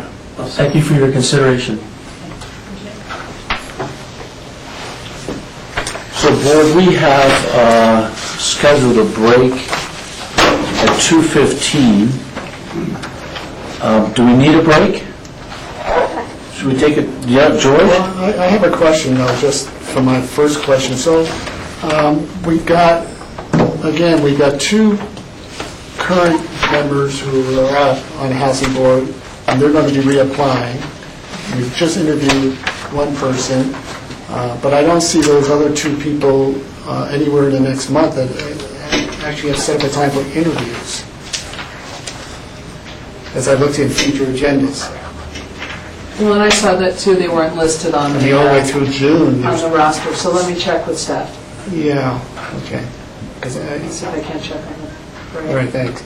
So George, you'd like to get those interviews done so we have sort of... Yes. Okay.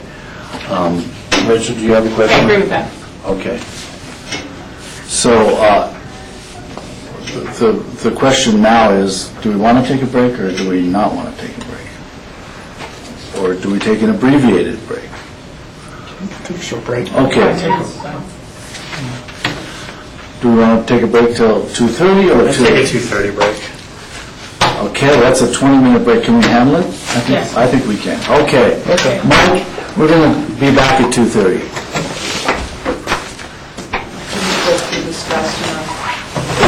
Did you get feedback on whether your alternates on the PNC should move into the vacant regular position?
Okay, it is about 2:30. This is our BOCC work session.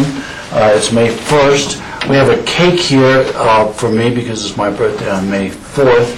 So if anybody wants to send me anything, that'd be great.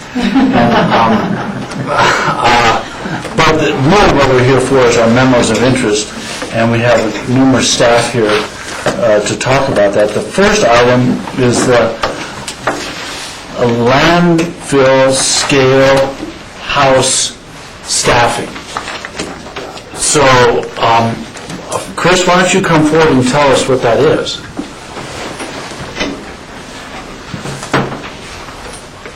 All right. What it is we are changing the complement of staff at the landfill who operate the gate. And the reason is because we have just over 40 hours of open hours during the week, so it's a little more than one full-time position. But even the gate and other work around the office is not really enough for 2 full-time positions. We have worked with 1 full-time position and a temporary seasonal over this last winter, and it's helped us come to the conclusion that really where we're at is there are between 60 and 70 hours worth of work during open hours, and what really is desired is to have 2 people there simultaneously during the middle part of the day. So by adjusting the staffing complement to 2 part-time, year-round employees, we will be able to schedule much more appropriately so that we can cover the workload when it's there. Currently what we have is we have to rely on other staff members to come give breaks for lunch, sick days, and the like, and so it takes away from the ability of other staff members to do their work. Yeah, go ahead. Don't worry, just let chaos reign. Chris, right now, again, you've got a full-time and a part-time. So the full-time person will actually see a reduction in that person's hours. That's true. So is that an issue or a problem? It has been. We've talked about it in the department, and actually what's happened here this week is the organization's found a way to help that staff member. So there's another open position in a different department they'll be transferring to. And so they'll continue to work 40 hours for the county, and what we'll end up doing is going out and looking for a new staff member. Okay. Go ahead, Rob, just go ahead. Chaos. Yes. So I'm a little confused because in reading this, and although the budget, the number stuff doesn't kind of fit the way I thought it would. We've got a 40-hour position and a 20-hour position a week right now. It's a temporary 20-hour-a-week person and a full-time 40-hour, which is, put them together, 60 hours. Right. And we're looking to replace that with a 30-hour and a 30-hour, put that together, 60 hours, the same, but it's costing us $35,000 more a year. Well, we're putting... Can I jump in? Go right ahead. If you don't mind. Part of the issue is that the budget for the temp help actually isn't up to the 20 hours. 3,000 was budgeted, but they're actually using more than that right now. Okay, that's why I said it didn't match with the numbers down below. Right, and so there's a difference between what's going on with the actuals and what's really in the budget. So if you look at the table on the supplemental request, that shows the actual budget changes, and on a budgetary basis, yes, it's going to cost more. What's going to actually be spent with a 20-hour-a-week temp person is more than that. And so your actual dollar amounts being spent during the year, there's not as big of an increase. Where the major change comes in is that the temp person right now does not receive health insurance benefits, and a 30-hour-a-week person would. And so you have the increase in the cost of adding in the benefits. Thank you, Michael. So I guess my question is, to compare apples to apples, what are we spending? We're not spending $3,000 on that temporary employee. What are what would we potentially be spending on that temporary employee? It's closer to 13,000. So it's closer to 13,000. So really from what we're expending, even though it's not in the budget, to what we want to budget for is really not a difference of 35,000, but it's a difference of 25,000. Which is really the cost of benefits. Yeah. So $25,000 is the cost of a full-time employee's benefits for a year, somewhere in there. Yes, Rachel? Well, I was going to say, it has here that 12,776 is the cost of benefits for a full-time employee on the temp help going to more full-time. That's what I was gathering from this. I mean, not the total cost of the employee, but the cost of the benefits. Yeah. Well, the cost of the health insurance. Some of the other benefits are wrapped up in the salary cost. Retirement is wrapped up in the salary line of the employee, so you kind of don't see it pulled out as separately as the health insurance is. Chris, I'm sorry, Rachel. Chris, let me ask you, how does this help the landfill operation? What's the goal here? The goal is to have more staff during the busy part of the day, taking on the workload of the interacting with the customers. So, but you only have room really for one staff member at the window, right? When they're coming up to on the scale. That's correct. So how does two help that? Well, they're going to help us answering the phones. That same person is currently expected to answer the phone. There are walk-in customers who come in frequently and need help. And also when the line at the scale is backed up, 7 or 8 cars, you can walk out, interact with the people, and find out what they have on board, write them up like a pre-ticket, and that way when they arrive at the window, they can hand it over to the gatekeeper. They can type it in much more quickly and move the line along. So it's going to give us flexibility to react to the changing flow of business in the middle part of the day when it's busy. And the middle part of the day is what, from 11 to 1? From 10 till 1 or 2, yeah. So it's like the McDonald's in Glenwood, they have a guy out under an umbrella. I eat at McDonald's a lot. I'm creative, but not that creative. Let's steal ideas. Yeah. So then what do they do? They're just employed during those hours then? They get 30 hours by filling in that period of time during the week? Yes. Well, what we're going to do scheduling-wise is we're going to have one person come in and open the gate. About mid-morning, the second person's going to come in. So we have 2 people here for probably around 3 hours during the day. And then in the mid-afternoon, the first person's going to leave and the second person's going to work to close the shift. And how long does the line get if there's a backup of customers? I've seen 10 or 12 cars and trucks lined up past the scale, so it'll go around a curve and down the hill. Brother.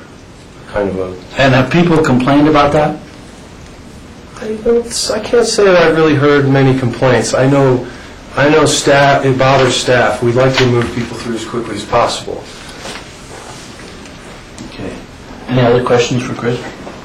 Yeah, I guess I'm struggling with this a little bit, and it's not because I want to struggle with it, but for me to go forward, I really need to see this in the long-range plan, because $35,000 a year over 10 years, it's $350,000. And we've talked a lot in the past about how well can we cover the cost of the recycling programs and new facilities and long-term closure of the plant and so on like that.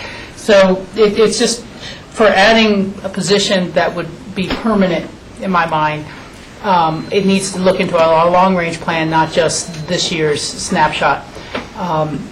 The revenues seem to be made up this year by more topsoil sales in Aspen Valley Hospital, but that's not a long-term source of revenue. It may be that other projects continue to fill that gap that way, but I'm not sure of it. And so that's a bit of a challenge to me. And the other thing is just kind of how you frame it now. I understand what Michael was saying in terms of customer service. And I didn't say anything, Oh, I was okay. just asking a question. But I believe that that is an important consideration, and maybe a little more documentation along those lines would be helpful. How many cars a day come through the scales during the peak days and things like that. But, you know, at least the memo as it's written up right now says the current staffing covers the schedule. However, the temporary part-time staff generally works 1 to 2 hours each day for 5 days. And to me, that only adds up to 10 hours right now. And so is the other full-time employee getting a lot of overtime? No, there are other full-time employees in the office covering the rest of the workload. Our office manager spends 5 to 6 hours at the gate each week. Our compliance coordinator spends almost that much time. And I myself go out there from time to time to make up a lunch break or 5 minutes or something quick and easy. And in addition to better customers, improved customer service, really what this is getting at is freeing up the rest of the office staff to do their jobs, because we will now have the appropriate complement of staff at the gate. Whereas right now, I really believe it's not enough. We do only have the part-time person coming in 10 hours a week at most. What we're looking for is for them to come in. We're going to reduce one person's hours, it's true, but increasing theirs gives us 2 people at the gate during the busy part of the day. That's kind of the key point here, and it relieves us from having other staff drop their tasks to come perform this task on a regular, ongoing basis. And so you believe fully that the other 20 hours a week, between the 10 right now and going up to 30, is essentially 20 hours coming away from other staff covering, and the tasks available and the workload available for them really mandate that and need that additional assistance, additional time on their main job. I do believe that, and the reason I can say that is because in my time working here, which has been quite a few years, we've had this workload filled by 2 40-hour people, full-time people, and during those times, there was a lot of sitting around, too much staff. Now, for about the past year and a half, we've been doing it with 1 staff member, and it's just been not enough to get the job done. So this past winter, we added a part-time seasonal to kind of test the waters, lighten the burden, see if this would help, and indeed it has.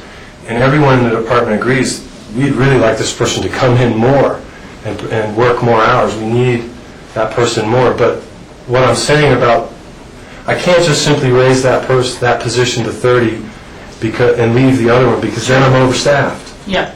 Is what I believe. So it's my experience that tells me this is the direction we should head. One last follow-up question then. And then it's my understanding that MOIs and the requests are always vetted through the manager's office first before they really make it to our table. So this has John Peacock's support. Thank you. Well, I was just going to say a little bit along the lines where Rachel kind of started out with. I'd really like to understand this at a bigger level. I mean, it seems to make sense, but there's a couple of things that I don't really fully understand, and I think in my restaurant, if I hired another person on every night, of course it would make everybody's life easier, but in the end of the day, we'd be spending more money and be able to provide less services of other stuff because we don't have that money. So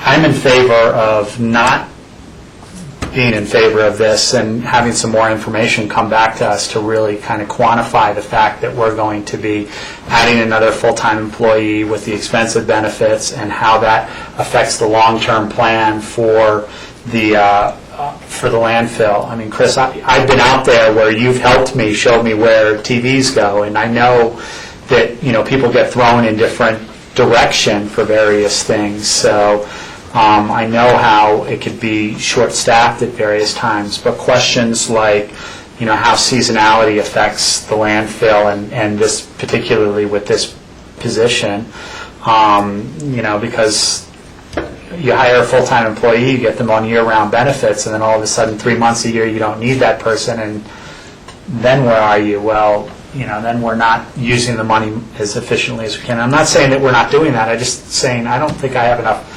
information in this to give my thumbs up on this right now. Yeah, you're in favor of not being in favor of it, which is a simple, complicated way of exactly. saying you're not in favor of it. But, George? I don't have any problem with it, but if the rest of the commissioners want to get some additional information for over a long-term budget, like a 5-year plan, I'm fine with that. Yeah, I think the fact that you added in the sales of topsoil to the hospital is fine, but it doesn't actually answer the subsequent years of funding for this position. So I think what you need to do is to come back with what we've asked, the commissioners have asked you for, which is a 5-year projection of this, and where those sources of income are going to be to cover this cost. So is that a fair request from the commissioners? I think it is. And an analysis of the scheduling, I think, was... Okay, thank you, because I'm looking for a little... An analysis of the scheduling for why it makes, because it doesn't totally answer, I mean, to me, first reading, this is 60 hours replaced by 60 hours, costing us $35,000 more. That's what I got on my first read through this. I mean, I understand it a little bit better, that it's the benefits because you've got the full-time employees, that we're already expending more than our budget because that 20 hours wasn't really budgeted for, although you're expending it. So you're going to need a supplemental request for that anyway, or an adjustment at the end. So it's kind of understanding the scheduling of how it works with the seasonality with the respect of a 5-year plan. Okay, and I appreciate that request, and I can do that. I'm afraid of going to too high level of detail, and I see that maybe in this case I haven't gone high enough. So just to be clear, I can bring back a high level, types of tasks other staff members aren't getting done because of covering, scheduling hours, where the, list of tickets, when the tickets come in, when they don't, what hours are busy. I mean, I can produce all that kind of analysis in detail for you. I'm just not used to going to that level, and so that's why this document is prepared the way it is. In terms of the 5-year plan, not to be bold, I could describe how that's going to work right now. I mean, I can only project. Let's get it on paper. So I just want to be... Chris, you don't have to go to the level of detail you just described. Okay. But you do have to say that there's 20 hours of tasks, or whatever it is, being performed by people whose job is suffering those 20 hours. Okay. And I think that makes a more complete picture of what we're talking about here, and the funding over time, or the expectations of business at the landfill, increasing a certain percentage each year or not. Rachel? Yeah, I think, Chris, what you're kind of running into is that, at least from my experience, when we've looked at setting the rates for the tipping fee and for recyclables and different types of materials, you've always shown us why that decision was made or would be made, and then how that affects the long-term viability and the balance and the funds in the program. So I have felt fairly guarded about that bottom line. And you're now bringing in something that doesn't tell me how it affects that bottom line. Even though there are projections, and we know the market can go up and down for these materials, it's a competitive operation. That's part of it. And then the second part is simply that we're coming, hopefully, knock on wood, out of a recession where we have laid staff off and we have not filled positions that have gone vacant, and we have held wages flat. And so this is really the first request to add back into the payroll equation at some level. Even though it's not more hours, the benefit is a change, and it does make it awkward to evaluate when we're not having the numbers of what actual payroll has been, and it just says it's going from 3,000 to whatever. And so having a little blurry sense of what's actually going on will help, and taking a look at that bottom line, the long-range plan. I don't want to make a decision now that then affects the decisions I get to make about support of recycling program later or support of some other operation. Very well. Okay, and I think you can include details like the customer service experience. I mean, I think that's a valid point, too. If we are getting back up and people are essentially parked on a hill with a load, is that what we want our customers to experience? So that's worth having in there, too. I agree, the volume, type of volumes and the seasonality of it. Well, I mean, I just don't, if we want people to use our landfill, we have to actually make it a good place to go. And being parked on the hill approach to the scale house gate, whatever we call it, is just not a good experience. And it's, so people will go seek something elsewhere. So, thank you, Chris, appreciate it. Thank you, Chris. You're welcome. Let's see. The next item is, we have a budget supplemental request? Whoa, Cindy, bold move.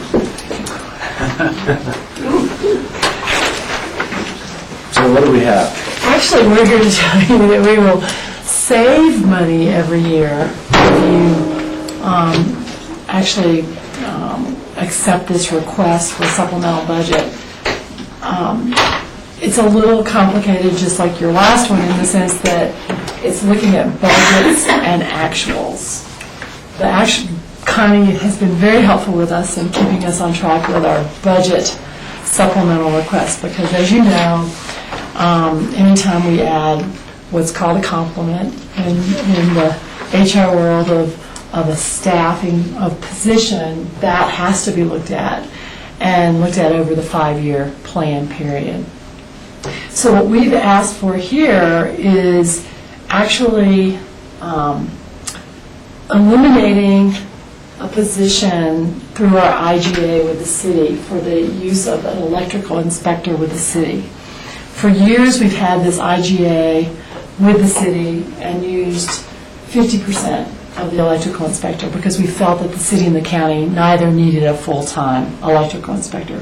So it's been a wonderful relationship, and we've been able to maintain that for the citizens over a long period of time.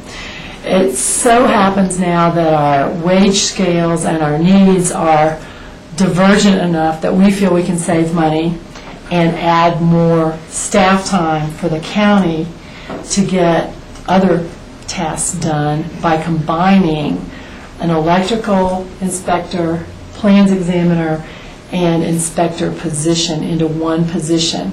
Currently, we pay a substantial amount of money for a part-time position with the city. And the reason for that is things add up when you look at the benefits of that position, as well as the need for a car with that position, and the training, and then the backup support. And help me if I'm getting any of this wrong, but the backup support, if that electrical inspector is out of town on training or anything like that, then the city calls in a backup contract labor on that, and we pay for that as well.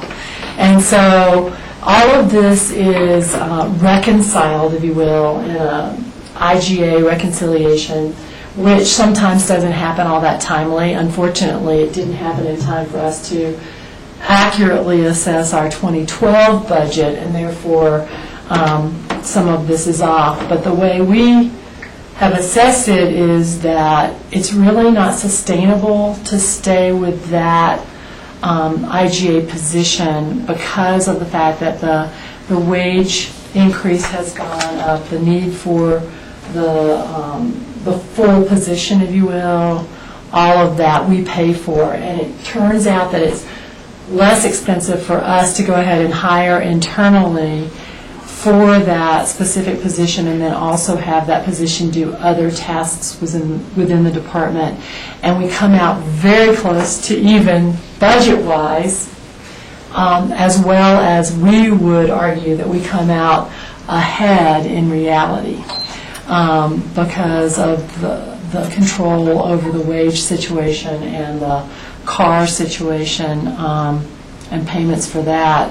We would argue that over the next 5-year period, we're actually saving money versus seeing the trend go up.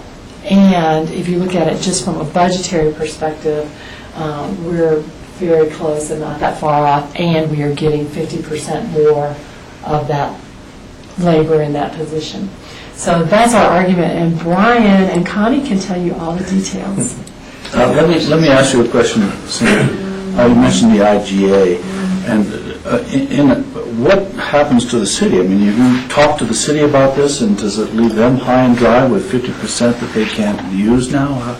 How's that going to work? I have talked with Chris Benden, my counterpart with the city, and they totally understand this is kind of a business decision in terms of us spending our money appropriately. And Brian can tell you a little bit more about their workload situation, but I don't sense that that is the case. And we also have discussed and want to maintain what's called a reciprocal agreement, so that when our electrical inspector is out of town, their electrical inspector will fill in and vice versa. So that my desire, we haven't sat down with all penning in the exact new IGA language, but our hope is that it's more of an hour-by-hour type of an exchange rather than getting into the whole reconciliation cost because of the way that varies with our departments at this point.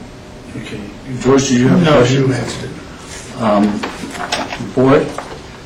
Well, I just had a question regarding understanding what succession planning savings are for both the chief and the other plan examiner inspectors.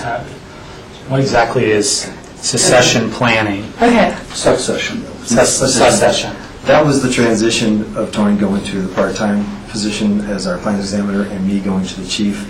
There was actually a savings there because you're paying me less than Tony made previously in previous years, in prior years, and then Tony is now a half salary as our plans examiner. So we rolled that into this position because we haven't, according to our 2012 projected budget, actually have saved that money.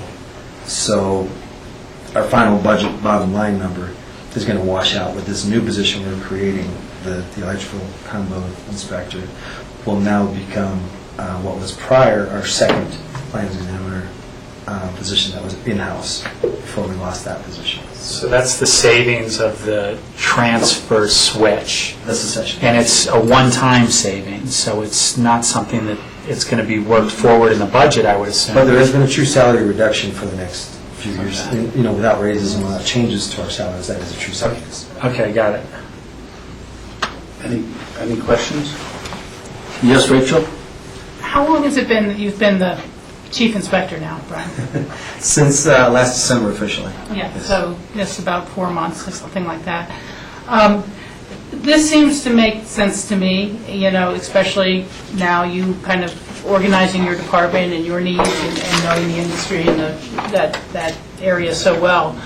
And so I'm going to be supportive of it, but I think that it would just be good policy in the future to have somewhat of a employee chart or positions chart that come along with these requests, so we can visualize the who's doing what type of stuff as much as what the hours and numbers seem to be. That may have helped even with our last discussion. Yeah. And if you want that background, I can still provide that. I can go back. But I don't know, will we have to, we'll do this at one of the next supplementals, and so that would be the time to have that, I guess, if the rest of the board agrees.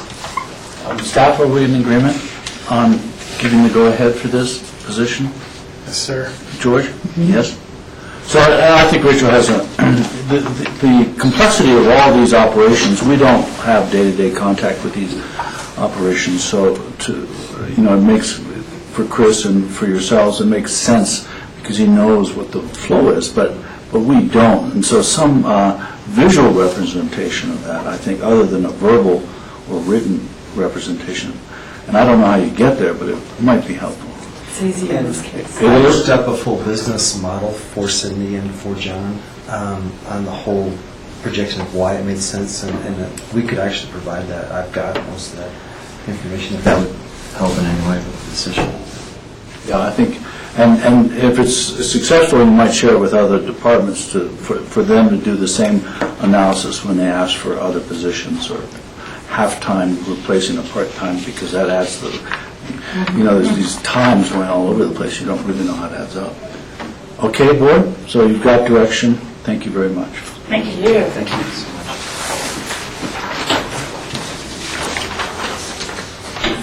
The next are thank you letters.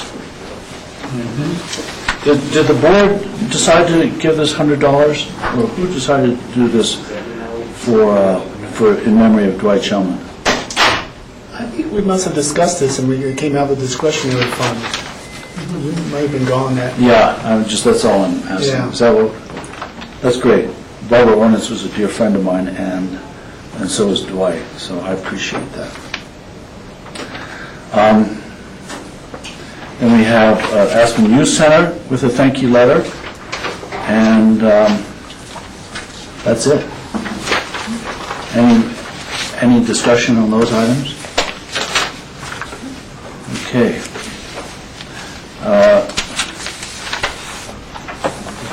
What's next? Future agendas? Phyllis, what do we have on future agendas? I do have 2 items in future agendas to go over. One is the campaign finance item that is shown currently on May 9th. Is going to be continued to May 23rd. So you'll Yes. see that in the next. Rachel? Yeah, I need to make sure, I am not going to be here on May 23rd. And I know that at the last meeting, a number of things got bumped forward to that. I put that forward on this agenda, and it's been on here for a while. But I just, again, wanted to make sure, I talked to Lance, that any of our applicants who are all going to be showing up there are aware that they'll have a 4-person board. I'm not asking that anything be laid over until I come back or anything like that, but to their decision. So I just wanted to get that out there while we were talking about May 23rd. And maybe it'll be a shorter meeting because I won't be here to take that fifth of the time up, but just so you all know. Well, it does note that you're not present on this future agendas item. It says here that Commissioner Richards will not be present, so. Yes, and I realize that, but what I realize is that as we do our land use, in a regular meeting, such as last week on Wednesday, we had at least 2 items postponed to this date, and now this is a 3rd item. I was a little worried about whether that's becoming a very lengthy meeting, and will there be time for it all? And, but so we don't have that integration of our future agendas necessarily with P&Z or ComDev knowing, is there a full board, and letting their applicants know. George? I think that's a good point. It seems like May 23rd seems to be, for some reason, a hot date to move everything. And I know we had a very lengthy meeting with Dwight last time, and it's not going to be very lengthy, fine, but typically Dwight's meetings tend to be a little lengthy. And so I would share Rachel's concern that we're starting to pile May 23rd up with everyone who wants to do an extension. So, Staff are aware of that, and some of these items may end up being continued, and that's the piece that we currently don't know. So what's going to be moved off of May 23rd? Yeah. It's still early to tell on that. Yeah, we had to set a date on these continuances, and it's at our discretion to continue them again, or for the applicant or whoever to request a continuance from that point. But just so, it's for public scheduling purposes primarily. Any other items, Phyllis? Just to let you know, in your airport master plan update, May 22nd, Jim Elwood has arranged for John Bauer from the FAA to be present to talk about the FAA requirements concerning the process in general, along with master planning and grant assurances. So you'll have time with the FAA on that master plan update. And John Bauer is the Western Region representative, is that who he is? They didn't tell me Okay. that. It'd Sorry, be nice to know his title. I will find out. George? that's the meeting we talked about last week in terms of having FAA come in as part of that work session and having a process, explanation of the process as the other half.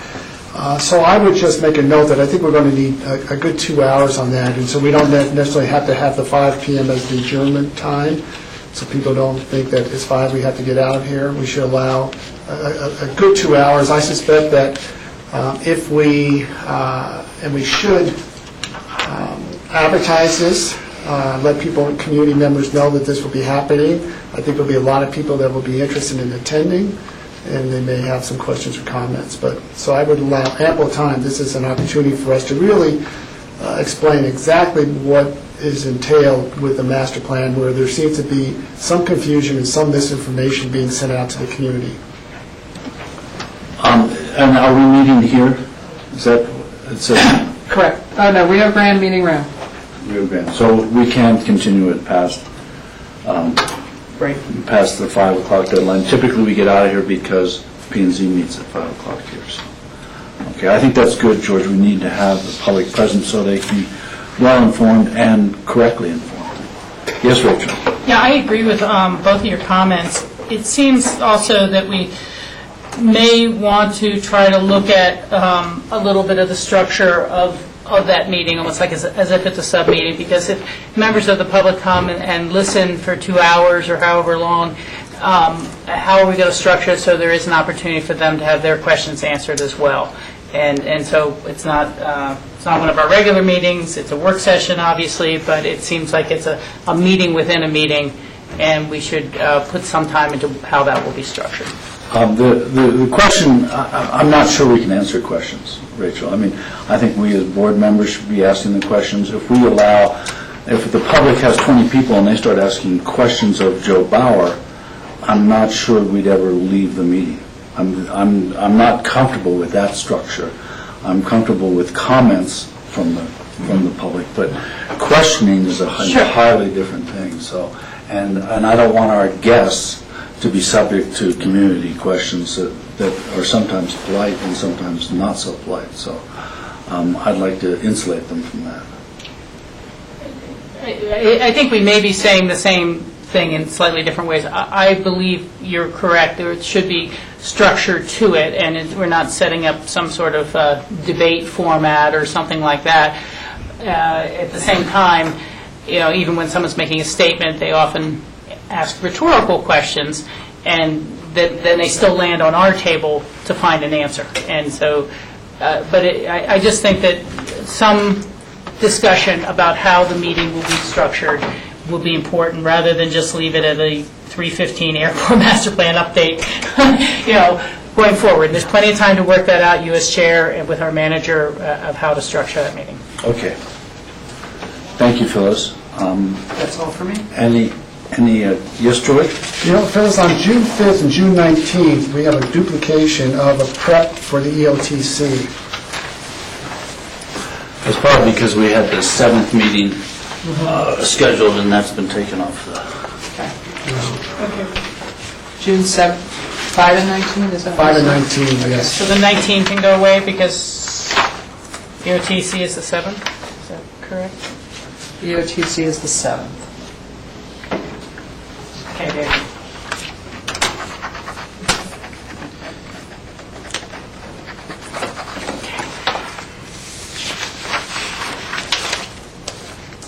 Any other questions?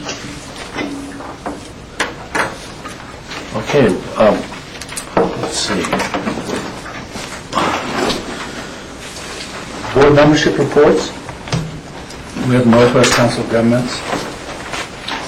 Our next meeting is next month, so there's really nothing to report.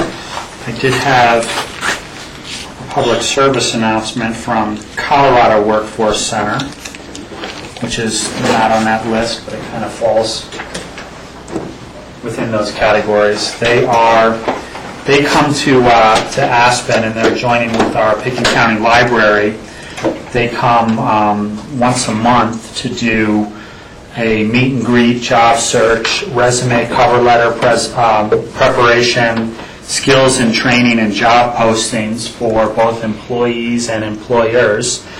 And they will be here on Thursday, May 3rd, from 10 a.m. to 3 p.m.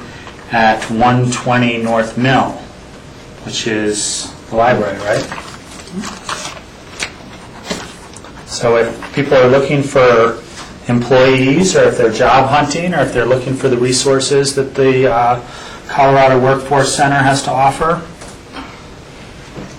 Thursday, May 3rd, 10 to 3 p.m. at the library. Okay.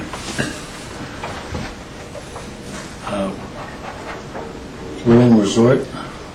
Nothing to report at this time. Core?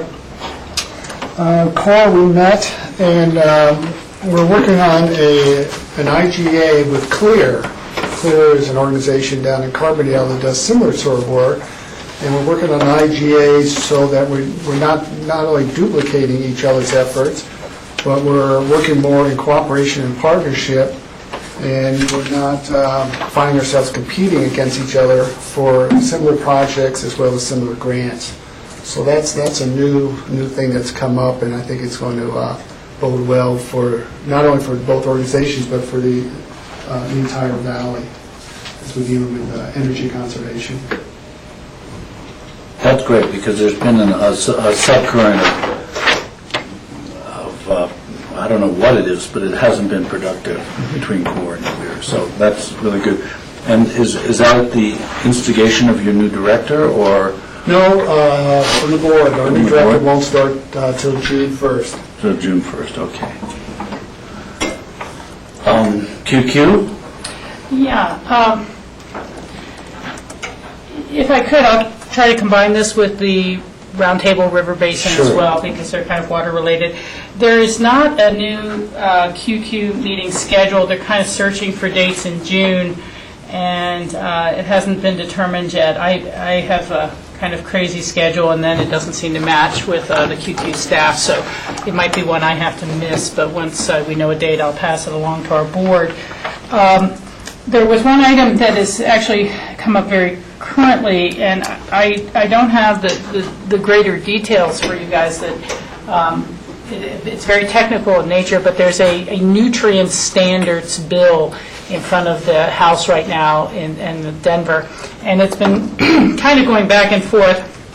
There was a great deal of concern by a lot of the wastewater operators. It's the nutrients in the water, coming from the human waste, and then also from fertilizers and things like that create algae blooms in the water. And the state has been trying to work on a new acceptable nutrient standard level in the water. I haven't heard any concern about that in our valley, in our operations, but it is of concern, say, in Denver water, where they're just collecting everything and right into the South Platte. It's my understanding that a pretty good compromise was worked out and general support by wastewater operators of the new standard, that it wouldn't be a statewide one-size-fits-all, but it would be more individualized. The issue, of course, is the cost of upgrading a plant if there's more stringent standards applied. The challenge has been that there's a bill introduced that would like to take the responsibility for that away from the Water Quality Control Commission and the state, and say that ultimately any standards on nutrients will be determined politically, as it were, through bills going through the House. So there have to be a hearing at the state legislature, and they would decide, as opposed to working with science on the health of the streams, as to whether, what standards should be in play. And then, of course, in some ways, Colorado is trying to get ahead of the national nutrient standards. I understand that the bill is kind of struggling back and forth, and QQ opposed it.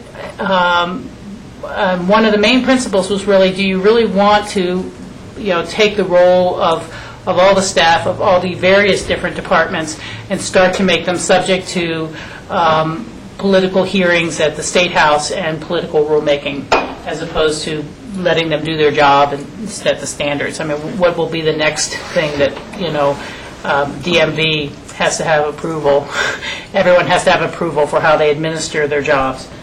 So I heard the bill's in trouble, and I was asked if I could call Gail Schwartz, but I hadn't really, it hasn't been an issue in our area, so I really didn't, I know I could call as an individual, but I wanted to kind of at least highlight that and say that, there's just that concern of, are we starting to politicize every job and administration within the state government? So that's kind of one of the big QQ things. That's kind of about all that there is right now on that.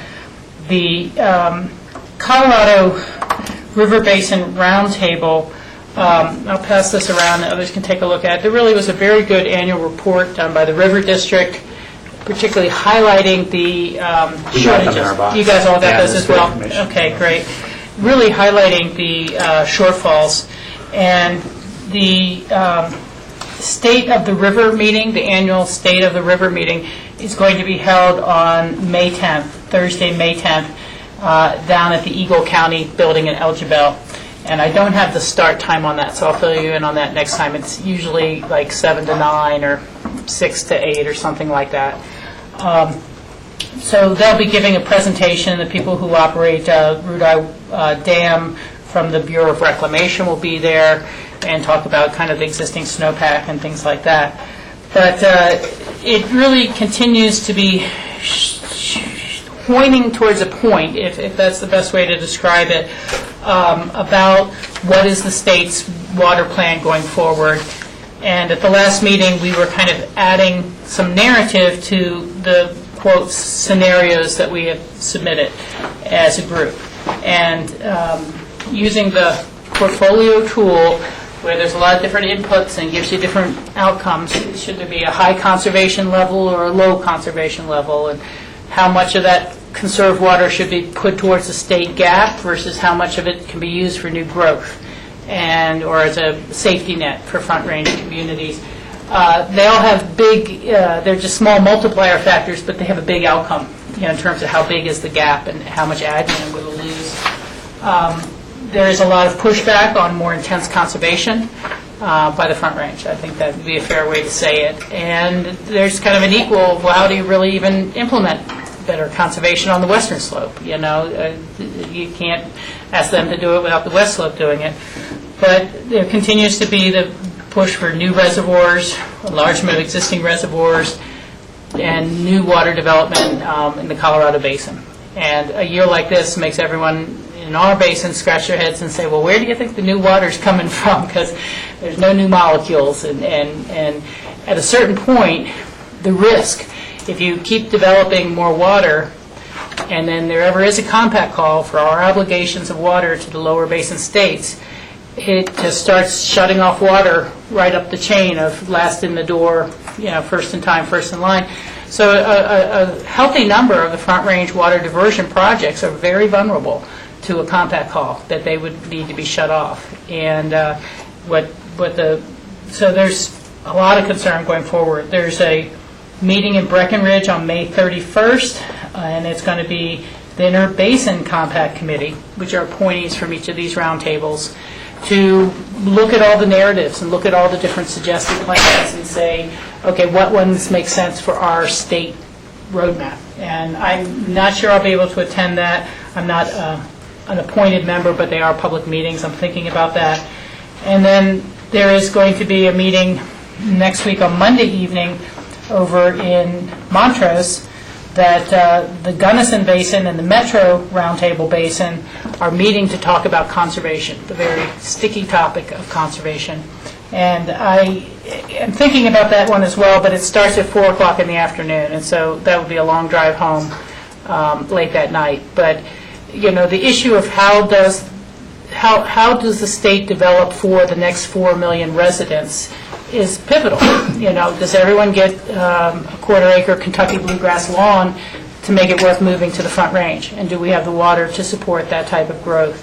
That is irrigation and trying to create a landscape that doesn't naturally exist in the high plains desert of Colorado. But there's a lot of pressure from the Front Range to say, well, people won't buy our new home products if it doesn't look like where they left back in New Hampshire or Connecticut or wherever else. And so that has become a really big sticking point, I would say, of, everything should be voluntary. It should all be incentives. And incentives right up to the minute you've taken the last water out of the river. So these things continue to really need a lot of attention on our part on the Western Slope.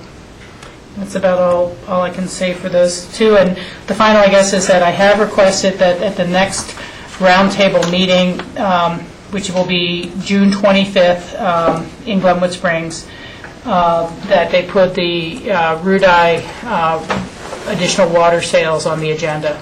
That we've all gotten a letter from Mayor Kuhn about them trying to sell additional water to close the debt. And it seemed the perfect forum there because you have ag users from Montrose and Grand Junction and all these areas are at these 1177s, and some of them hadn't even heard of that there's potential water sales from Rudai. So they're really looking at that, and I frankly can't tell you where the future of Rudai water will go or what we're used to as a kind of recreational amenity on the lake because of this need to sell additional water. And when you look at the plans that most of the communities downstream of Glenwood Springs have about where their future water supplies are coming from, they all say future Rudai water and power, future Rudai water contracts. And so the group is trying to make sure you don't have 3 and 4 people thinking they're all going to get the same molecule of water for their future growth on the Colorado River. Thank you, Rachel. Thank you. There's a great picture of John Ely in a coat and tie. I've actually never seen him in, so I don't know how they got him to do that. That's remarkable. You know, the other thing that was very interesting reading through that is that of the multiple counties that are members, Pickton County is the largest financial contributor to the general fund percentage of the general fund budget at 17%.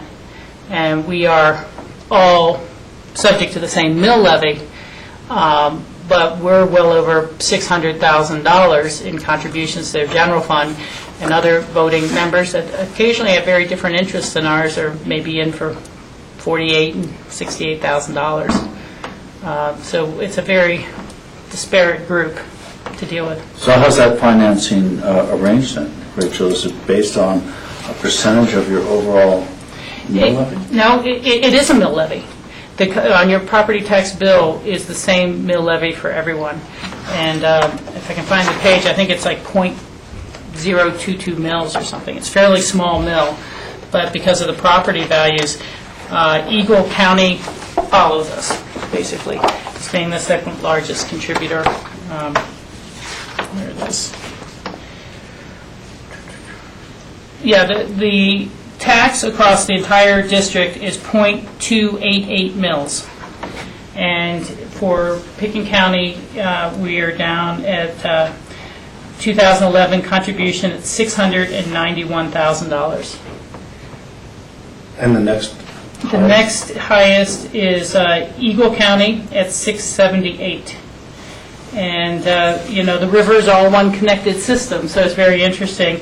So much work has been done in Grand County for quite a period of time because that's where the new takes have been. But that's they're at $183,000. And the lowest, at the very end of the poor river and also a very impoverished county is Saguache at $524. Huh. So it goes to show you how little a .2888 mil would raise there and how much it raises here. So are there concerns about that voting structure then? You know, I don't know that there's anything you can do about the voting structure. You know, it's... Well, I'm not asking that. I'm asking, are there concerns? I mean, are people concerned that there's a widespread in the contributions and yet everyone gets one vote? I have never heard that expressed, and, you know, I really am very interested in what they do, but I also know each one of us can only get spread so thin, and there's a lot of legal matters. So we've always had John Ely as our representative. A number of other counties, like Eagle County and, where is it? Summit County have had their commissioners there, so they're a little more directly connected. I think there, if it might, anything, there's a little bit of a split between the energy development counties like Rio, Blanco, and Moffett and their approach on things, and then the resort communities in terms of the impacts we have from diversions. I don't think it's ever been raised, so we'd have to ask John if it's ever become a question or a challenge for that board. Let me also ask you, Rachel, on the nutrient discussion at the state capitol, why would nutrients be a science-based concern? Why politicize something that is so clearly a science-based concern? The health of the rivers is based on a balance of nutrients, and if you the idea that you just decide arbitrarily what it would be could mean the death of rivers and all the life in the rivers, so. Michael, I agree with you. I don't think it should be politicized. I think the bottom line is there could be additional costs to wastewater operators, and they are making their concerns known to their constituents, to their representatives at the State House. So when you're really talking about the bigger issues are Fountain Creek and Colorado Springs water issues, and then South Platte and Denver water issues of how much they're discharging. When there's low flows, there's less dilution of those factors, so you really get things that can really kill the trout. We have less of that issue up here. Actually, you get down there, I'm not even sure you have the cold water fish so much, but it still is problematic. It's just the same sort of thing we're seeing at a national level of eliminate the EPA and let's make the decisions about air quality political decisions or water quality political decisions. And is Gail Schwartz? I do not know Gail's individual position. I think she's been trying to work with one of the other sponsors, but I'm not as, it's a fluid situation, it's changing rapidly. So to speak. My feeling would be that the board would support, I would like to support a science-based approach to nutrients in the stream so it maintains, if you're going to have minimum stream flow, you need to have minimum standards for nutrients or maximum standards, I guess, for nutrients, because the two might not mix and you would spell the death of rivers, not just trout life, but all life within the river. So how does the board feel about that? So you're in contact, George, you're in agreement with that. So you're in contact with Gail Schwartz. I will like to strongly recommend that we follow a science-based. Okay, I will learn. As I say, QQ is fighting it for us, but we'll go from there.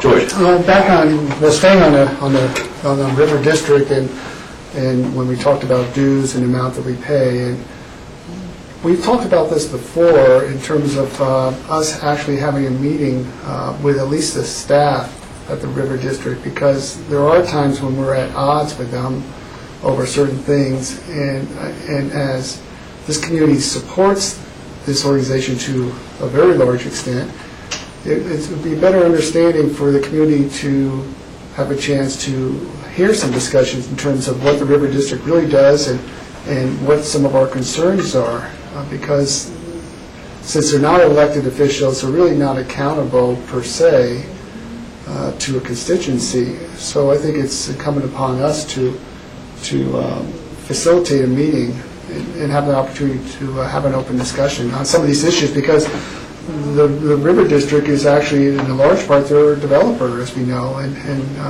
we're, at least in one opposition that I can think of, the West Divide project, that they're a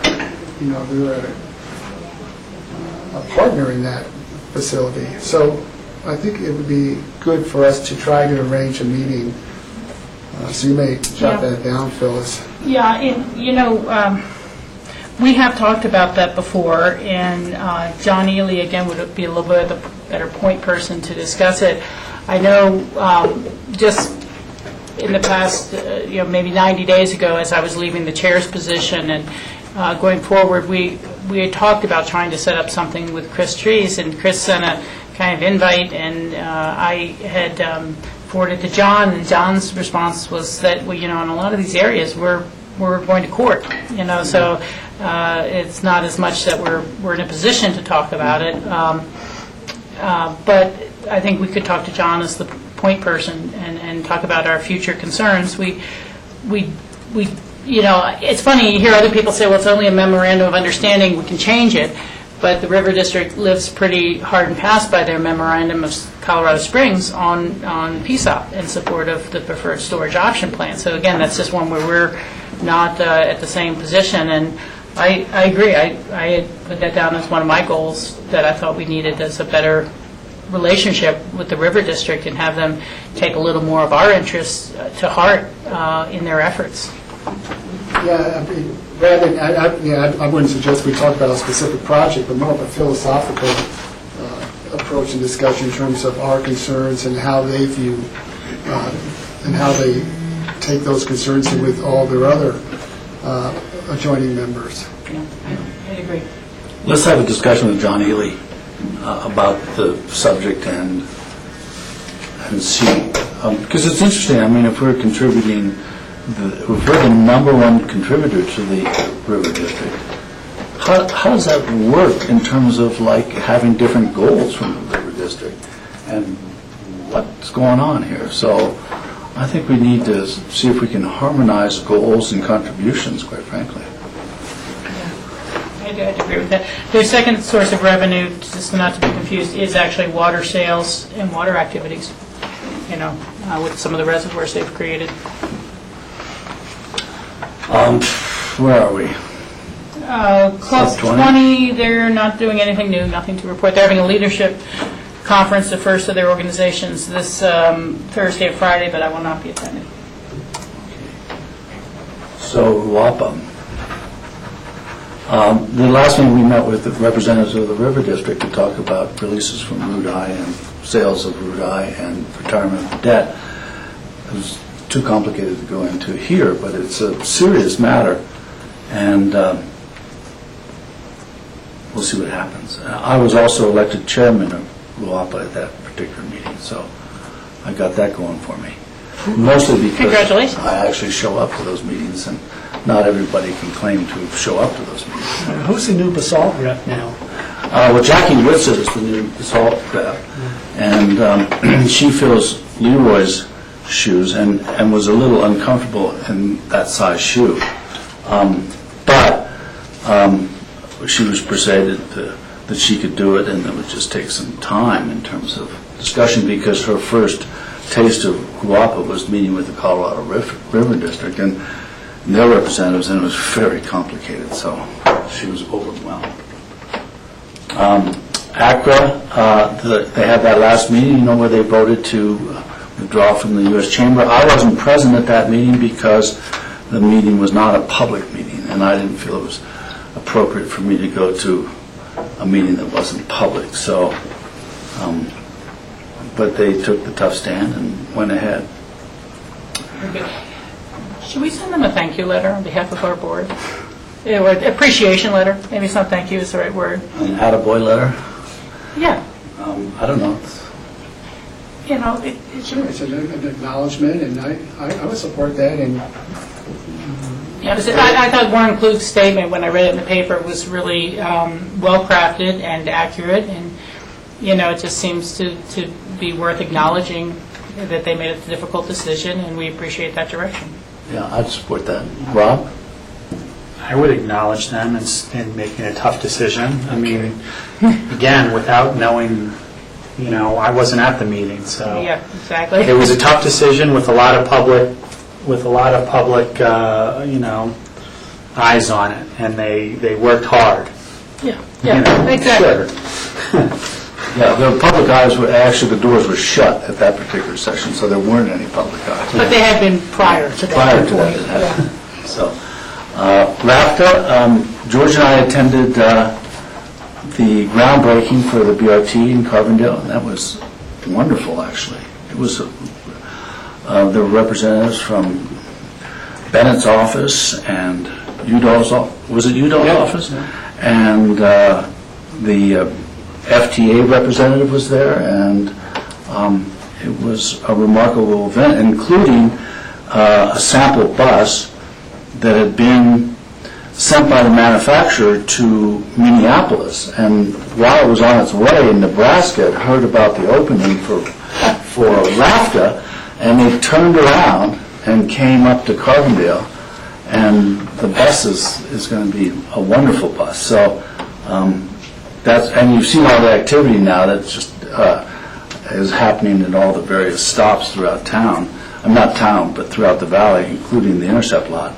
And so they're going for it. The opening date is fall of 2013, so they're on a very, very tight schedule. So that's from RAFTA. Very good. NC? Nordic Council, Oh, Nordic Council. we did not meet this past month. It's kind of a no-snow month. No. Yeah. But sometimes we start Right, planning for the right. future. We're always planning, but Right. we didn't meet. And the Intermountain TPR? I did not go, Brian went yesterday, I didn't have a chance to talk to him, but he was going to hopefully secure that $300,000 to start the utility movement on the Airport Business Center underpass.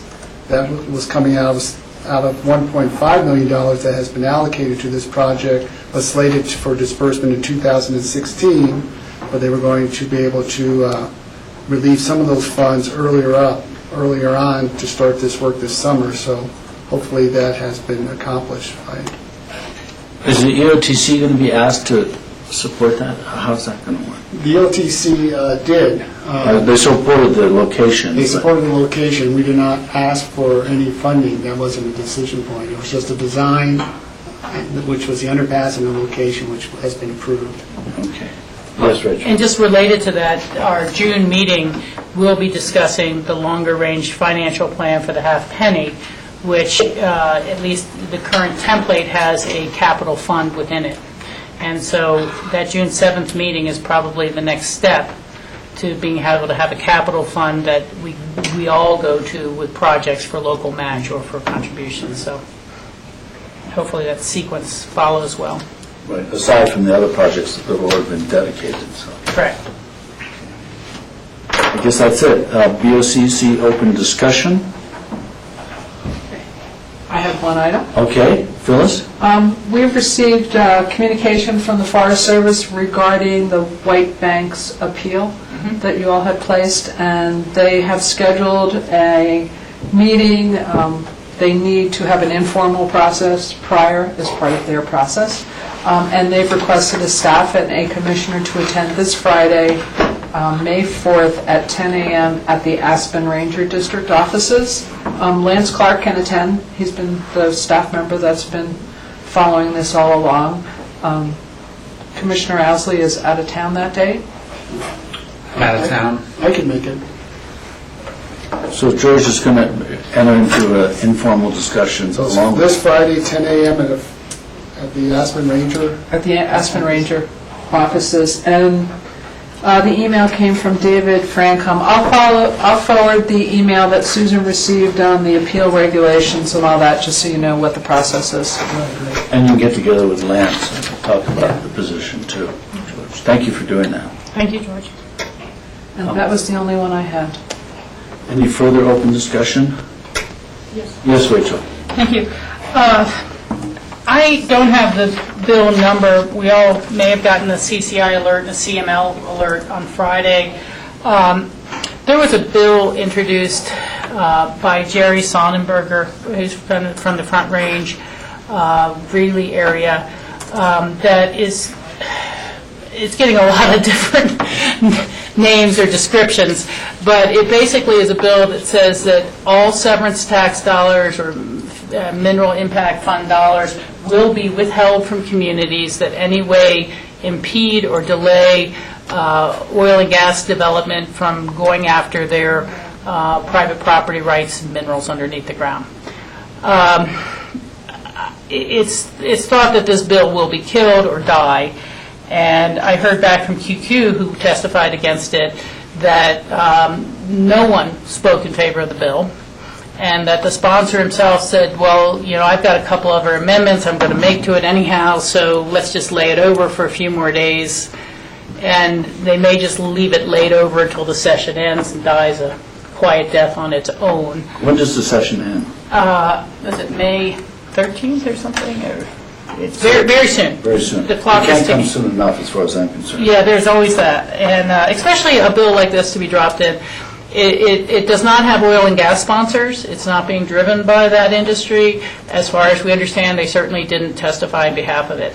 And after the governor just finished this task force work of finding a more collaborative approach so that local government's controls and authorities and powers are not trampled on by industry, and that they find ways to work more collaboratively together, this just seems to be an incredibly punitive type of bill. And the one amendment he is quoted as saying is that, well, I wanted to just apply to counties and cities that put in moratorium while they fix their rules. And so some counties have said, well, what about counties that already have operating oil and gas, and they're doing a further moratorium to refine those, and you're taking away the impact funds that are supposed to pay for the road improvements and the road upgrades and everything else. And that fund, by the way, has been wiped clean and not distributed to those communities for the past 2.5, 3 years during the recession. So whether, we all know the impacts that places like Silton Rifle have had, and they've been dying for those dollars to do the basic water upgrades and everything like that.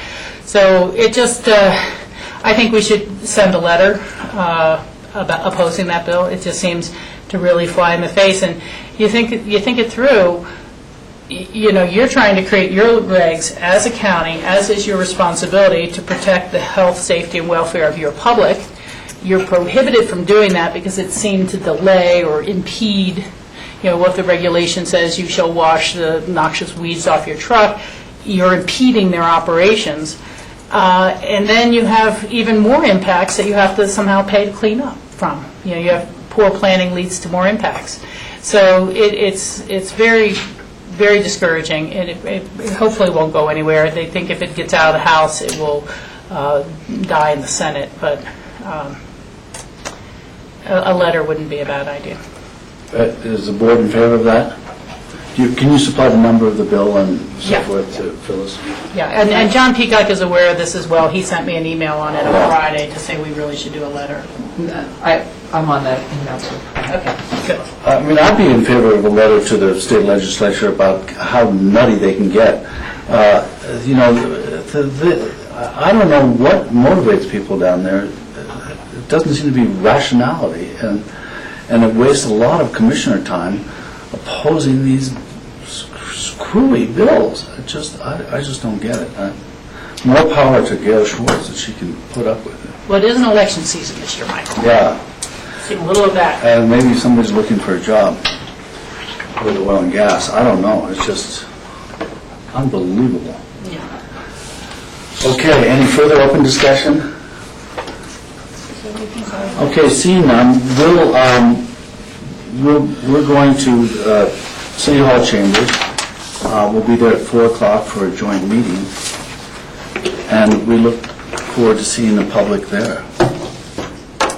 And back on TV. Thank you. Thank you, Dressers. He's coming with us.